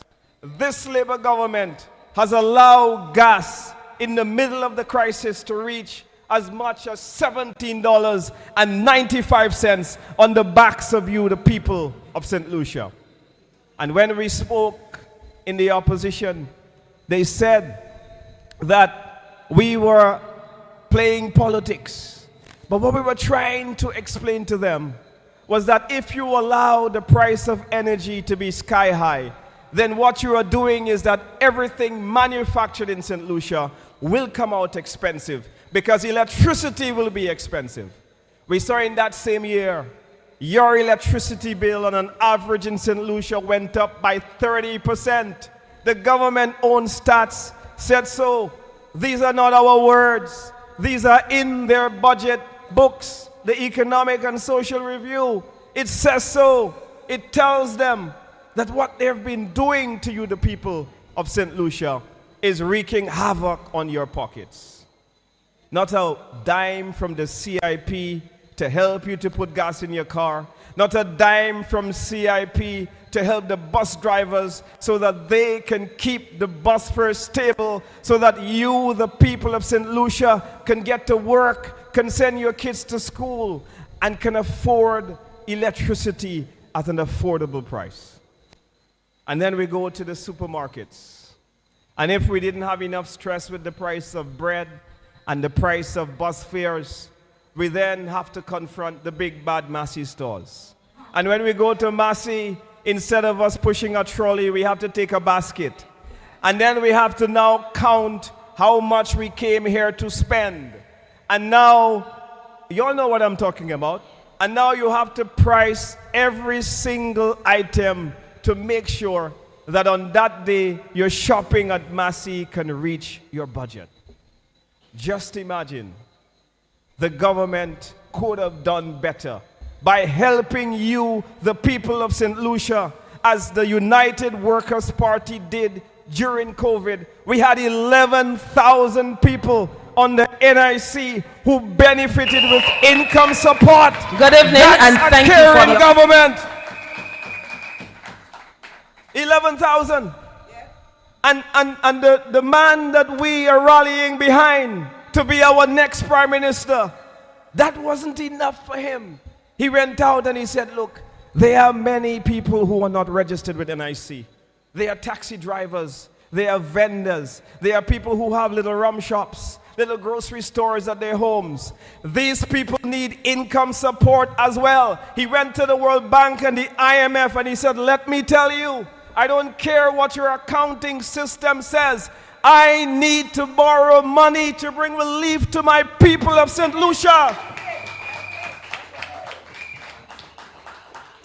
On the labor, thousands of passports are being sold, billions of dollars in revenue, but not one single dime in income support to you, the people of St. Lucia, that are finding the going tough. And then the Labour Party, this is the one I love. They have as their motto, bread, freedom, and justice. But even the price of bread they allowed to go up on their own supporters right here in St. Lucia, with not a dime from the CIP to help the bakers meet the expenses in increase in prices, so that you, the people of St. Lucia, can get some relief to stabilize the price of bread, a major staple that the average St. Lucian family use on a daily basis. But instead of giving us CIP relief, the government had a better plan. They thought that it was better for them to tax you 2.5%. They thought it was a better plan for them to fool you and tell you that they were raising the money for health care, that they were raising the money for security. But when you talk to the police officers have to share bulletproof vests. The police officers don't have enough equipment to fight the crime crisis that we are facing. Not a dime from the CIP. All of a sudden now, the doctors came out with a report and says that the healthcare situation in the country is the worst it has ever been. And by doing that, ladies and gentlemen, we see now all of a sudden they find CIP money. They find CIP money. We see that McLeod Emmanuel, the CIP CEO, is caught up in a RICO court case filed by Martinez, whom you all know very well. The Prime Minister says, on That Makes Me Mad, that he will use the CIP money to pay the legal fees of a personal matter for McLeod Emmanuel, the CEO of the CIP, but not a dime for you, the people of St. Lucia, when you have fallen on hard times. We must make them pay for this, Mamai Flabo. We must get rid of this uncaring government. We must make sure that on the 22nd of September, that we send a very clear message that enough is enough, that we aren't taking this anymore, that the bubble and the corruption and the stealing must stop on the CIP money, and we want this program to be managed well so that it should go to help you, the people of St. Lucia, in your time of relief. And so it was Martinez who had to tell Philip, because Martinez, Philip's lawyer, made an offer to Martinez. And when Stanley Lucien asked him whether anyone made an offer to Martinez, whether he personally did, he said no. When Stanley Lucien asked him whether anyone has done so on his behalf, he said, I don't know. Could you imagine that you are a client and you have employed a lawyer and you are an educated man that calls yourself a prime minister, and now you're saying to us that you don't know whether the lawyer has made an offer on your behalf to Martinez or not? I mean, we are not stupid. And this is the kind of thing that is happening within the Labour Party administration.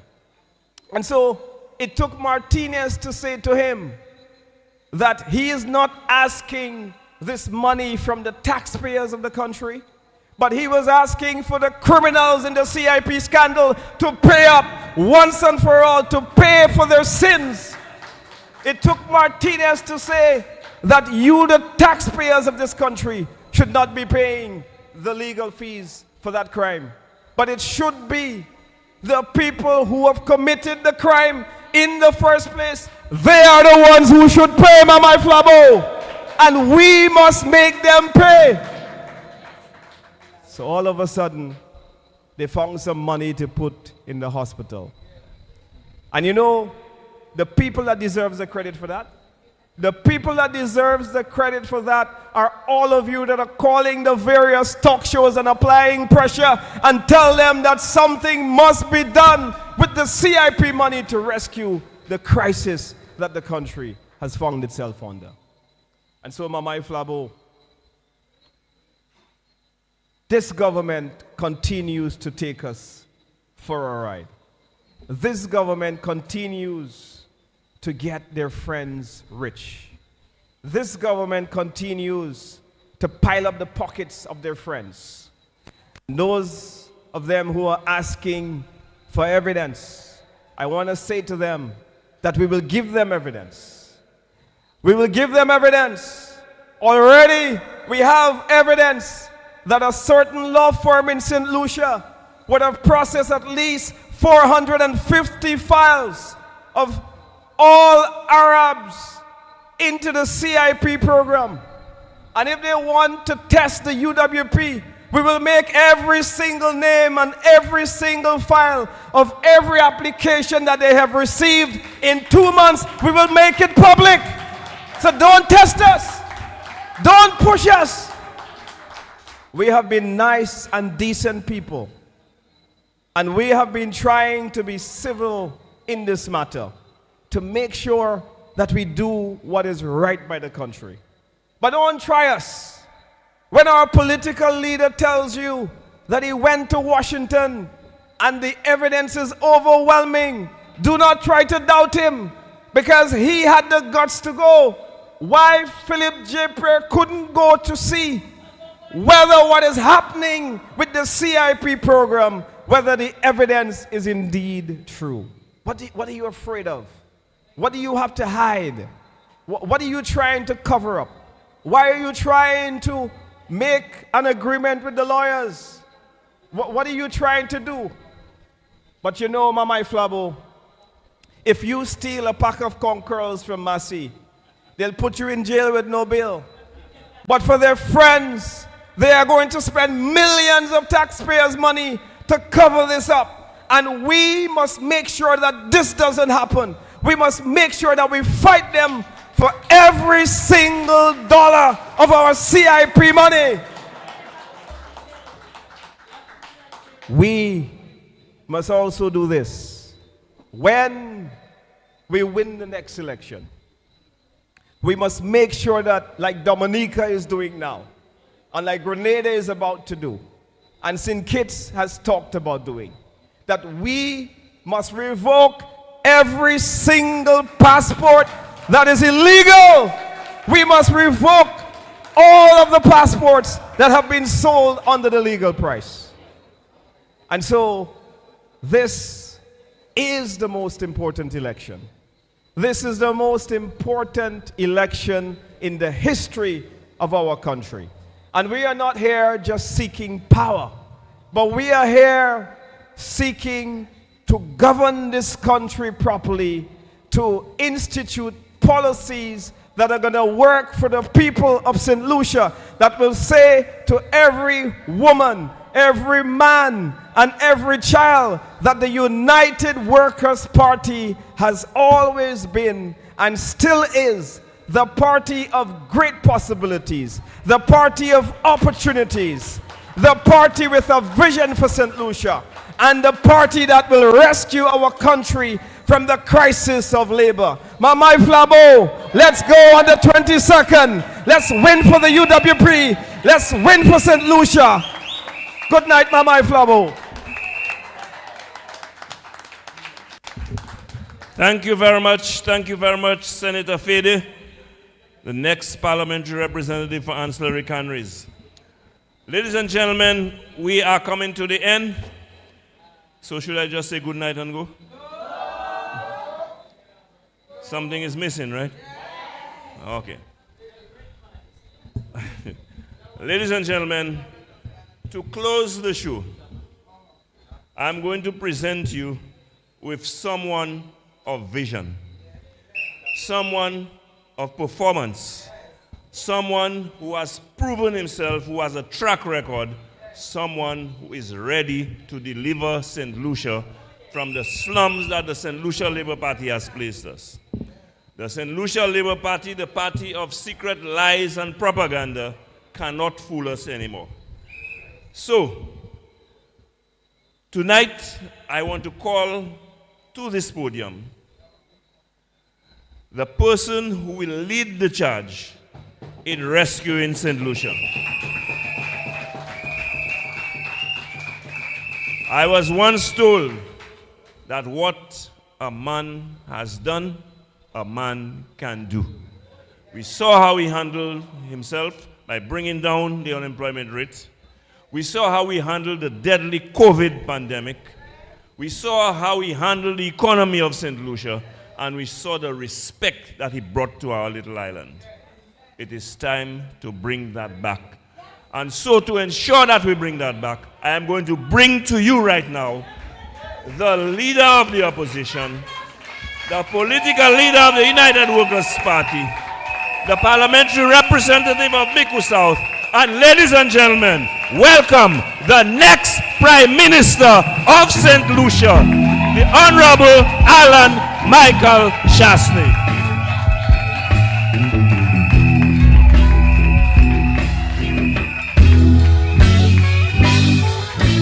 Action speaks louder than words.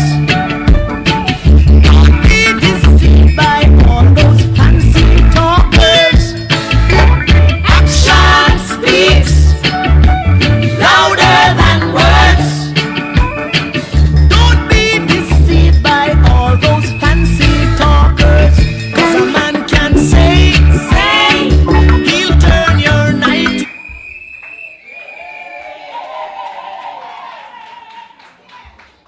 My fellow St. Lucians, I feel very inspired tonight. I feel so inspired that I'm going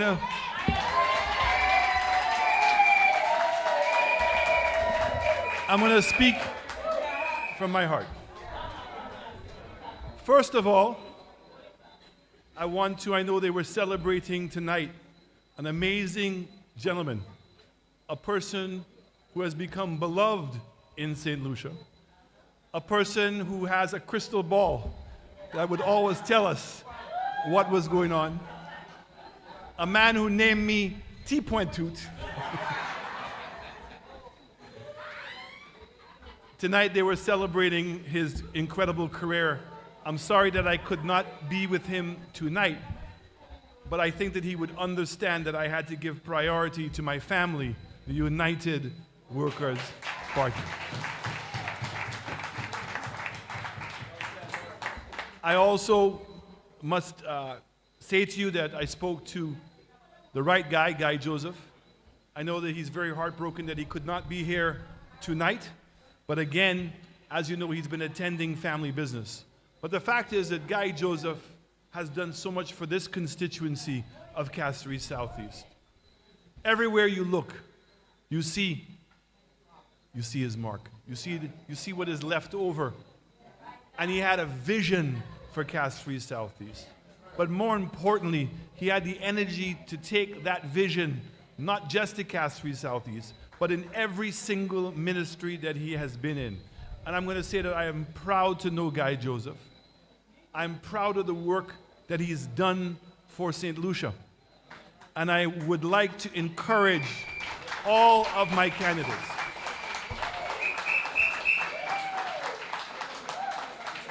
that to follow the example that he has set, that when he comes with his notes, he comes well briefed, and there's not a time that you would catch Guy Joseph without a right answer.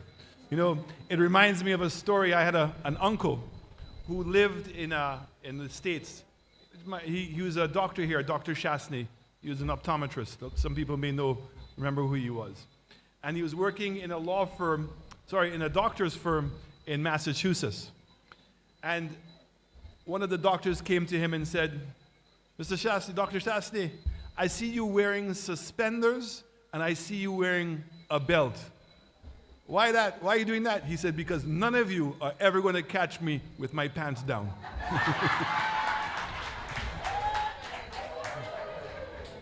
Guy does not wear suspenders and a belt, but I can tell you, you will never find Guy Joseph with his pants down.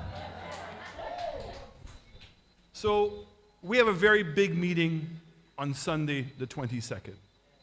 And yes, we're going to be announcing some of our candidates. And again, announcing some of the candidates, because we have a National Council meeting on Thursday, where I'm hoping that some of the recommendations that we make will be accepted at the National Council, so we can make it public. And as has been said by the chairman and also by the PRO, that will begin the process of now launching all of those candidates in each of the constituencies. I want to say that we have had a remarkable number of people applying to be candidates.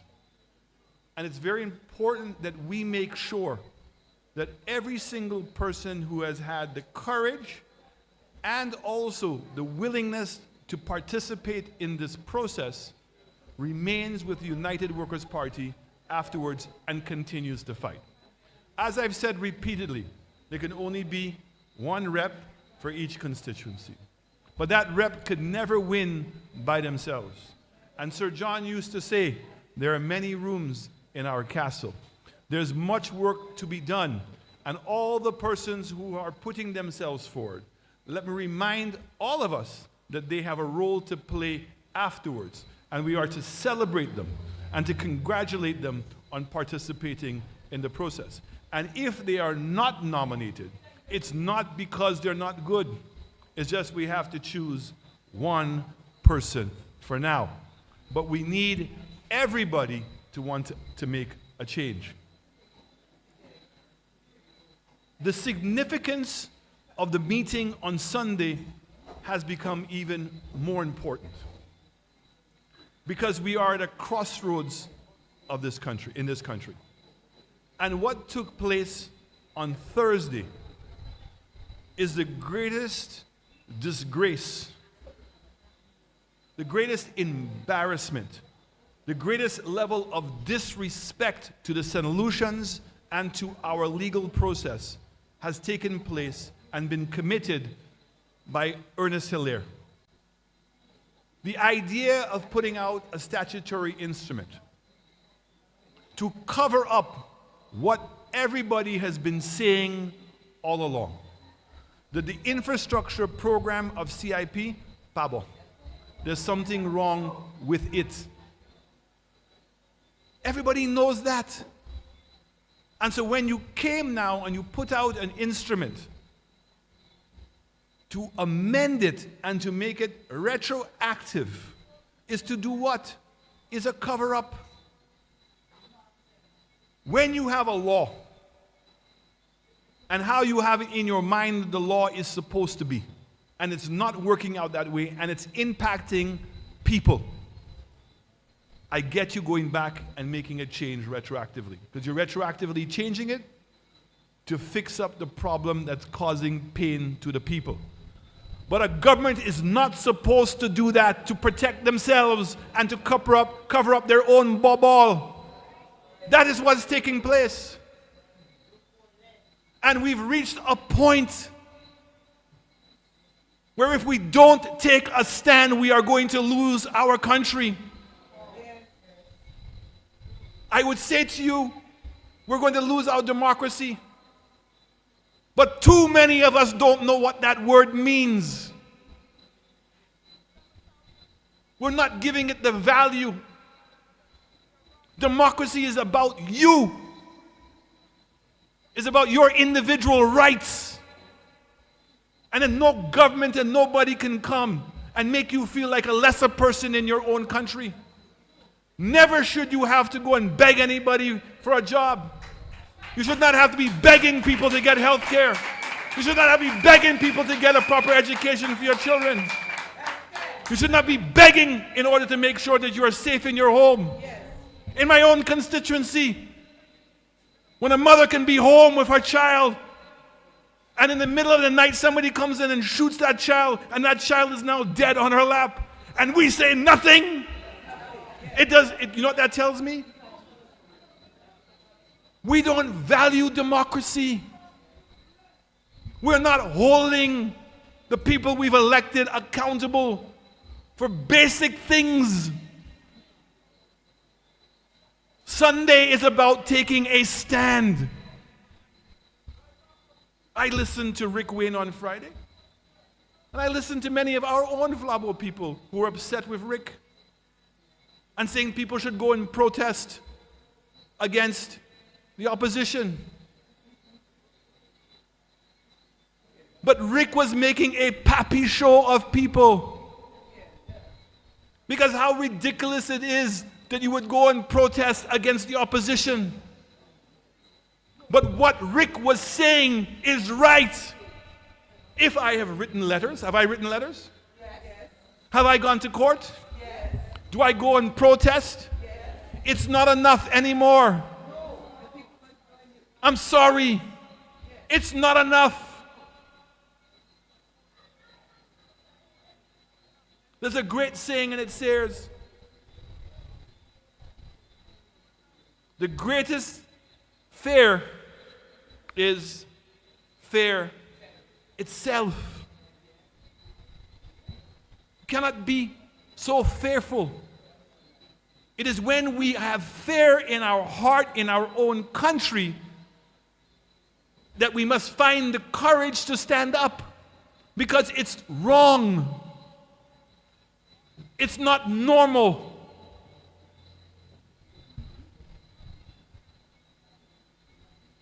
How much more do we need to see? Can anybody in this country stand up and tell me that there is not ball taking place? That it's not a pappy show? That we have a government that's taking all of us for a joke? We don't know that? You need more proof? To hell with Martinez. Martinez has his own fight. How do we not know the difference between right and wrong in our own country? How do we not know? What is it going to take in order for you to get fâché? Because I am getting a wagé because you are not fâché.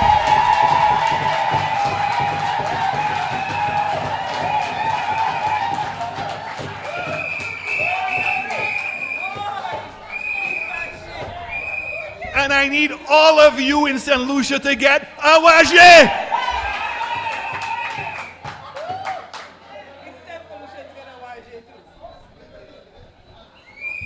All the parents, if you set rules in your house and you allow those rules to be broken every day, you're not earning respect. And if you think that you love your children and you don't want to discipline them, you are wrong.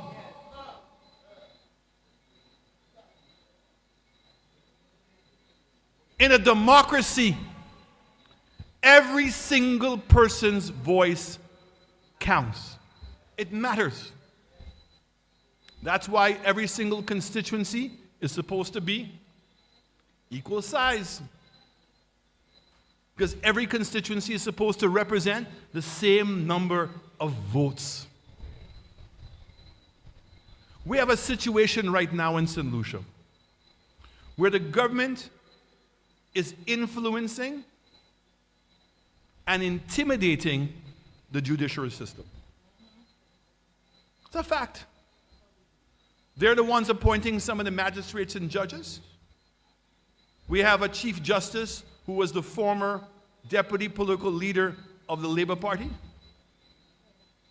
And even if he's a good guy, even if he has objectivity, Is that the right thing to do in our judicial system that is supposed to be independent from politics? We have a judicial system where people don't believe that they're getting access to justice. It takes too long. It costs too much money. And if you're not happy with the outcome, too bad for you.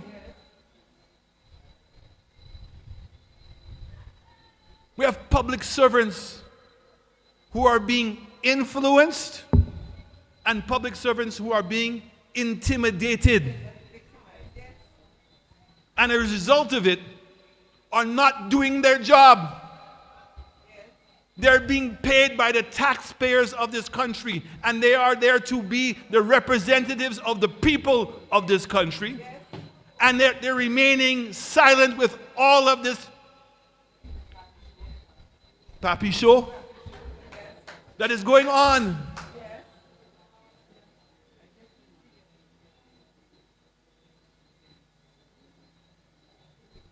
You, the people, are their boss. You are the parents. And if you don't raise your voice and draw a line in the sand and say no more, then they will keep doing what they are doing right now. Civil society.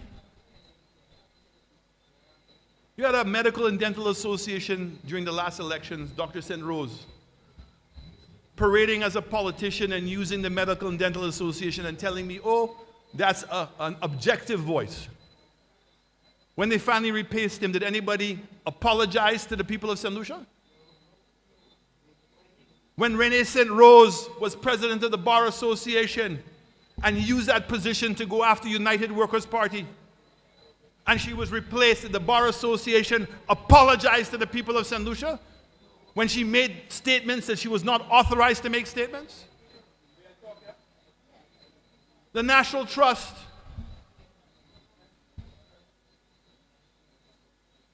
So our civil society, which we look up to and we expect to be objective and independent, they are not. They are all compromised. That's not me saying that. You see it for yourself. So if you know that the civil servants are not going to say anything, if you know the judicial system is not going to act on your best interest, if you know civil society is not doing what it's supposed to be doing, and then when we hear stories of families that we have the greatest amount of respect being involved in the CIP and benefiting from CIP and cannot explain why they're involved in CIP, it tells you what? That their priority is not for the people of St. Lucia. Their priority is not for St. Lucia. Their priority is for themselves.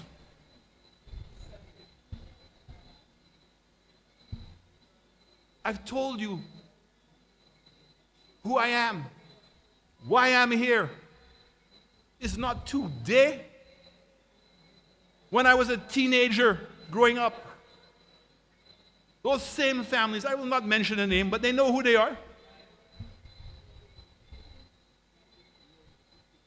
I didn't go and spend time with them because I saw that selfishness from early.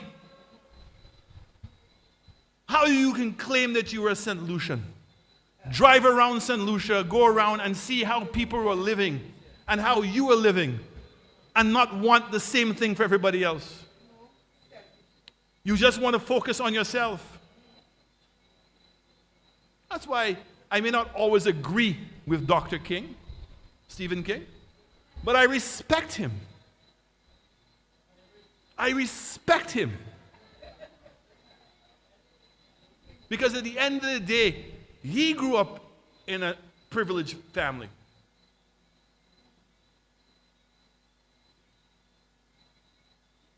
But he put his time in, and he continues to put his time in. That is what all of us are supposed to do. Give what we can. When I found myself playing basketball in the gardens, it was not to play basketball. I'd already played my basketball. It was to give back. I'm involved in politics today because I want every single one of you to enjoy the life I have. I don't want to have my life as being great and being made greater because I can look at you and look down at you. I want you to do as good, and if not, I want all of you to do even better.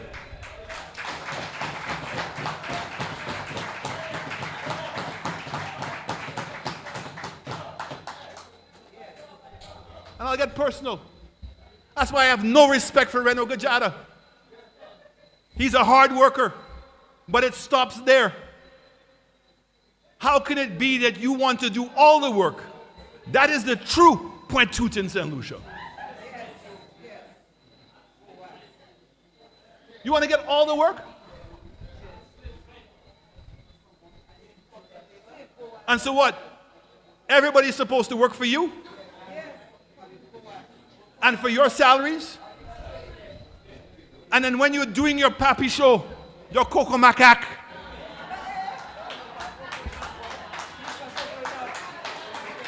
you want to come now and insult it? Oh, I've got 300 jobs in the Grenadines?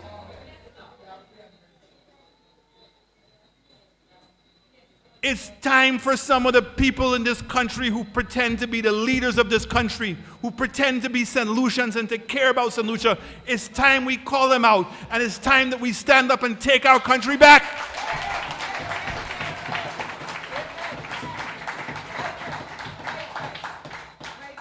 The time for talk and the time for letters are done. It doesn't mean that I'm not going to keep writing letters. It does not mean I'm not going to continue to go to the courts. But I'm saying to all of us, it's not enough. This government doesn't care. And the young people who don't understand what democracy is, and it's okay to say I don't know. But it's not okay not to go and find out what it means. What does freedom mean? Ask yourself that question. Don't tell me freedom. Tell me what freedom means. Freedom is supposed to mean that you have a vote. Freedom means that you cannot be intimidated. You should not have to beg anybody to get a license. You should know that if you're willing to apply yourself, that you can succeed. So how is it that Richard Frederick, after saying, don't touch my vendors, can turn around and touch the vendors?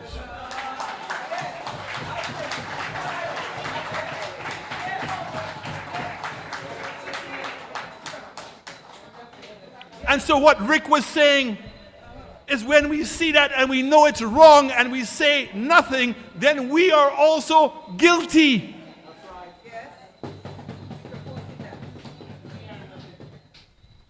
We are in trouble. If we don't win this election, what we're going to have is a dictatorship. We are finished. Because if they are intimidating the justice system today, and if they're doing it to the civil society, and if they're influencing all of the civil servants, what's going to happen when they win? They thought when they had 15 to 2, oh, they're go picha.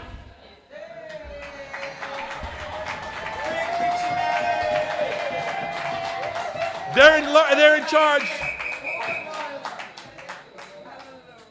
And this nonsense about who the messenger is. If a mother is cooking and she has a young child, she knows the child likes to touch things, and says to the child, don't touch that because it's hot and you're going to burn yourself. Okay? Does that mean that the mother wants the child to get burnt? So what nonsense am I hearing that when we're coming and telling them they're doing something wrong, that we hate the country and that we're the enemies of the state? The only enemies of the state is the Labour Party. That's who the Labour...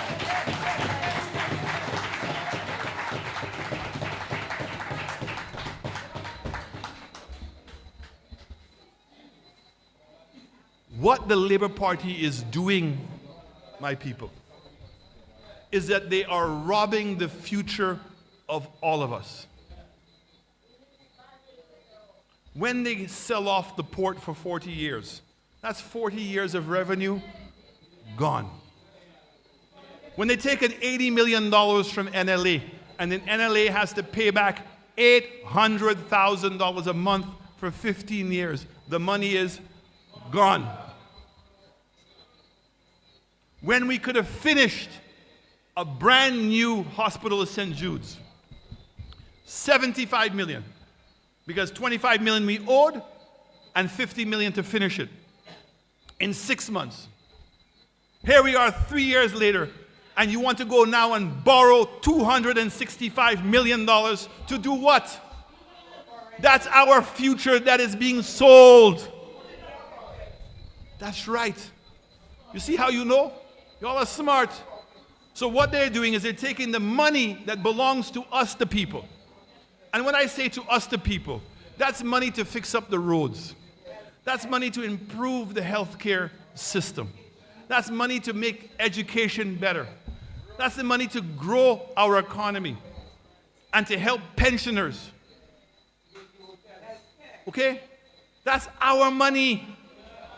And those projects that we would be doing would benefit you so you can have a job. In my constituency in Micoud South, the number of young people that got jobs at Ojo and ITEL BPO. And the government has come in and not created one new job. So two things. The young people that got the jobs that are so grateful, but the number of young people who could have had jobs and have not gotten jobs. Their future is being sold. When we are allowing the criminals free hand to do whatever they want, even if you think it's just criminals killing criminals, there are still St. Lucians. How many of those people who are in the gang because they have no choice? They have no choice, but the country's not taking care of them. But to those same young people on the block, the day is coming, and Richard Frederick will be the leader of the pack that will be taxing you. So whatever you're selling on the side, he's going to make you pay a tax. That's not a joke. That's how it's working. That if you want to get a business open, you have to pay money. If you want to travel and you need a passport, guess what you have to do? You have to go to the briefcase. Come on. That's what's going on. It's already started before our very eyes. So the meeting on Sunday is not just to come and hear that we're starting the campaign, but it's to send a message to the Labour Party people that United Workers' Party is drawing a line in the sand.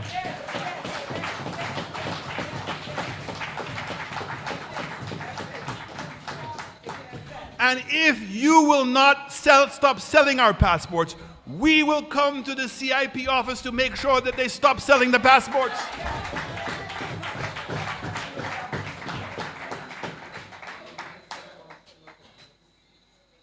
You're telling me a police officer who spent over 35 years in the force and is retired and goes to the passport office to get a passport. It's raining outside.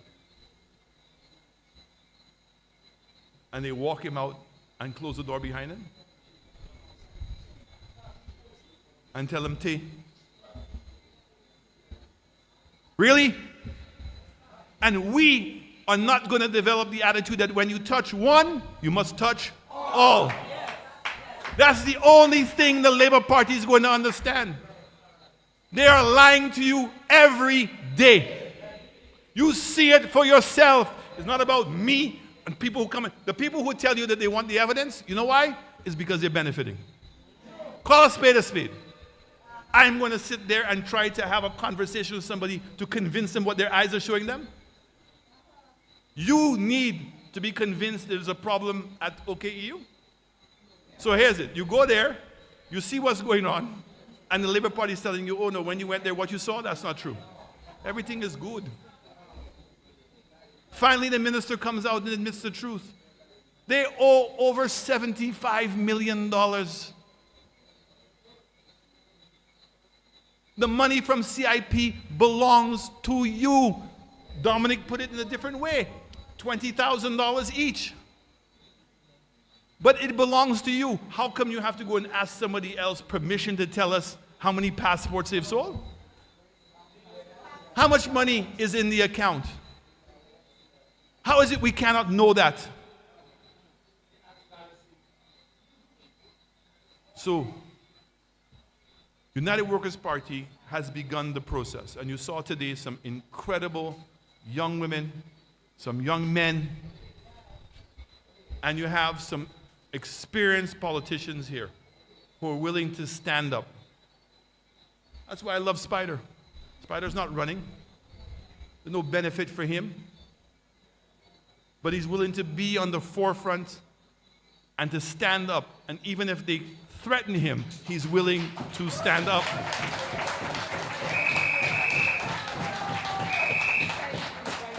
And if they touch Spider, they touch us. That's what the attitude has to be. I am disappointed. I'm saying that to you. As to how the vendors are being treated in town. I'm embarrassed to see the state of castries. I'm embarrassed to see, I drove through Marsha to drop somebody off. Garbage all over the place. The place was nasty. United Workers' Party wants a better St. Lucia. United Workers' Party will not make excuses. We will work until we get the job done.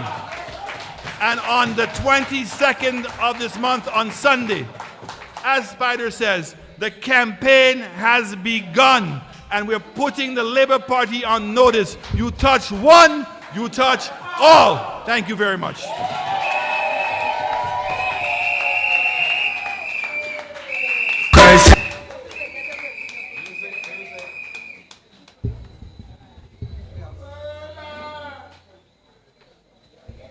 Thank you very much, our next Prime Minister.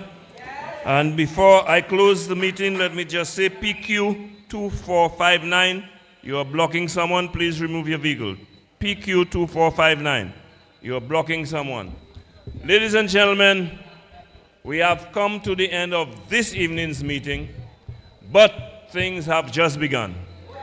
I invite you on Tuesday morning to take your devices, your phone, your tablet, whatever have you, and tune in to News Brief, which will be at about 10 o'clock in the morning. On Thursday morning, you can listen to Nancy Charles on Meet the Opposition on Rev Up. It's also on Facebook. On Thursday night, you can listen to Roundtable. On Sunday, what's happening on Sunday? On Sunday, that is when we all make our way to the William Peter Boulevard to make a definitive statement to let the St. Lucia Labour Party know that it is time for them to go. So, ladies and gentlemen, I want to, and by the way, on Sunday, next Sunday, we are having this meeting, and I said the campaign will begin. And if you think I'm not going to be a part of that, look out for me on Monday night on Hot TV and Kiss FM. I'll be having a simulcast with a new talk show to put more heat under them. So, ladies and gentlemen, the fight has just begun. And each and every one of us will play our part, because as the leader just told you, if you touch one, you touch all.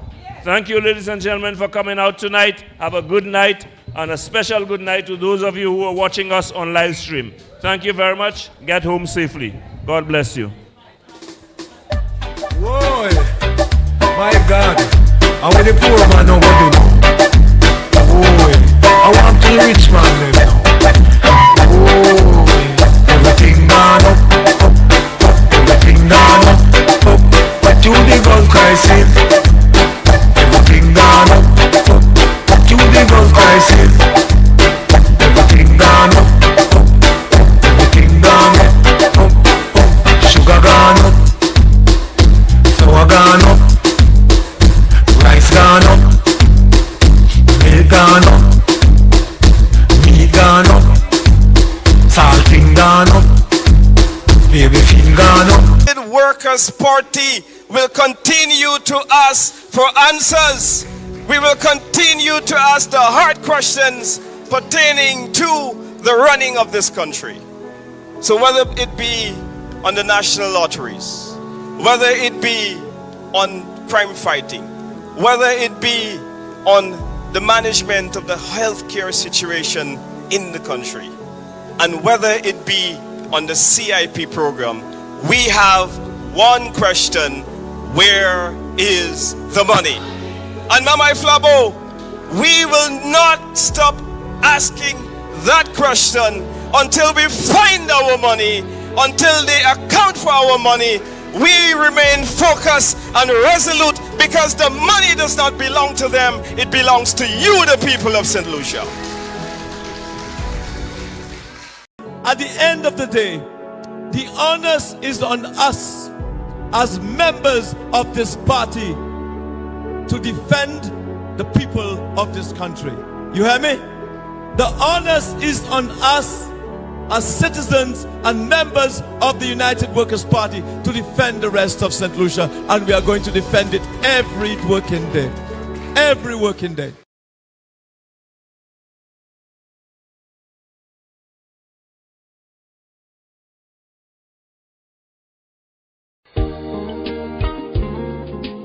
At Great Vision Designs, we value our customers and provide cutting-edge customer service.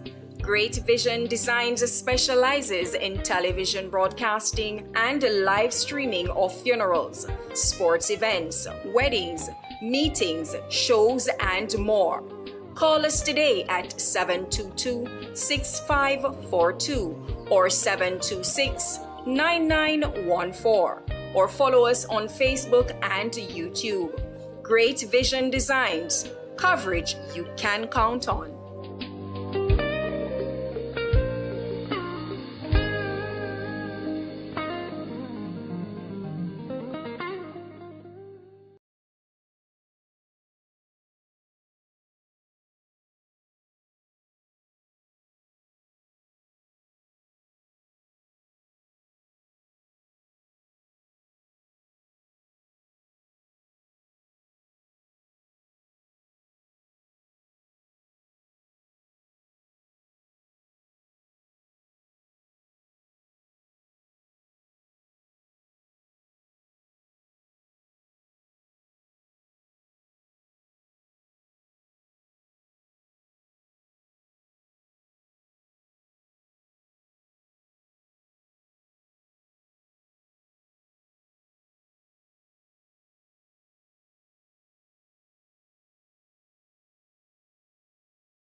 Workers' Party will continue to ask for answers.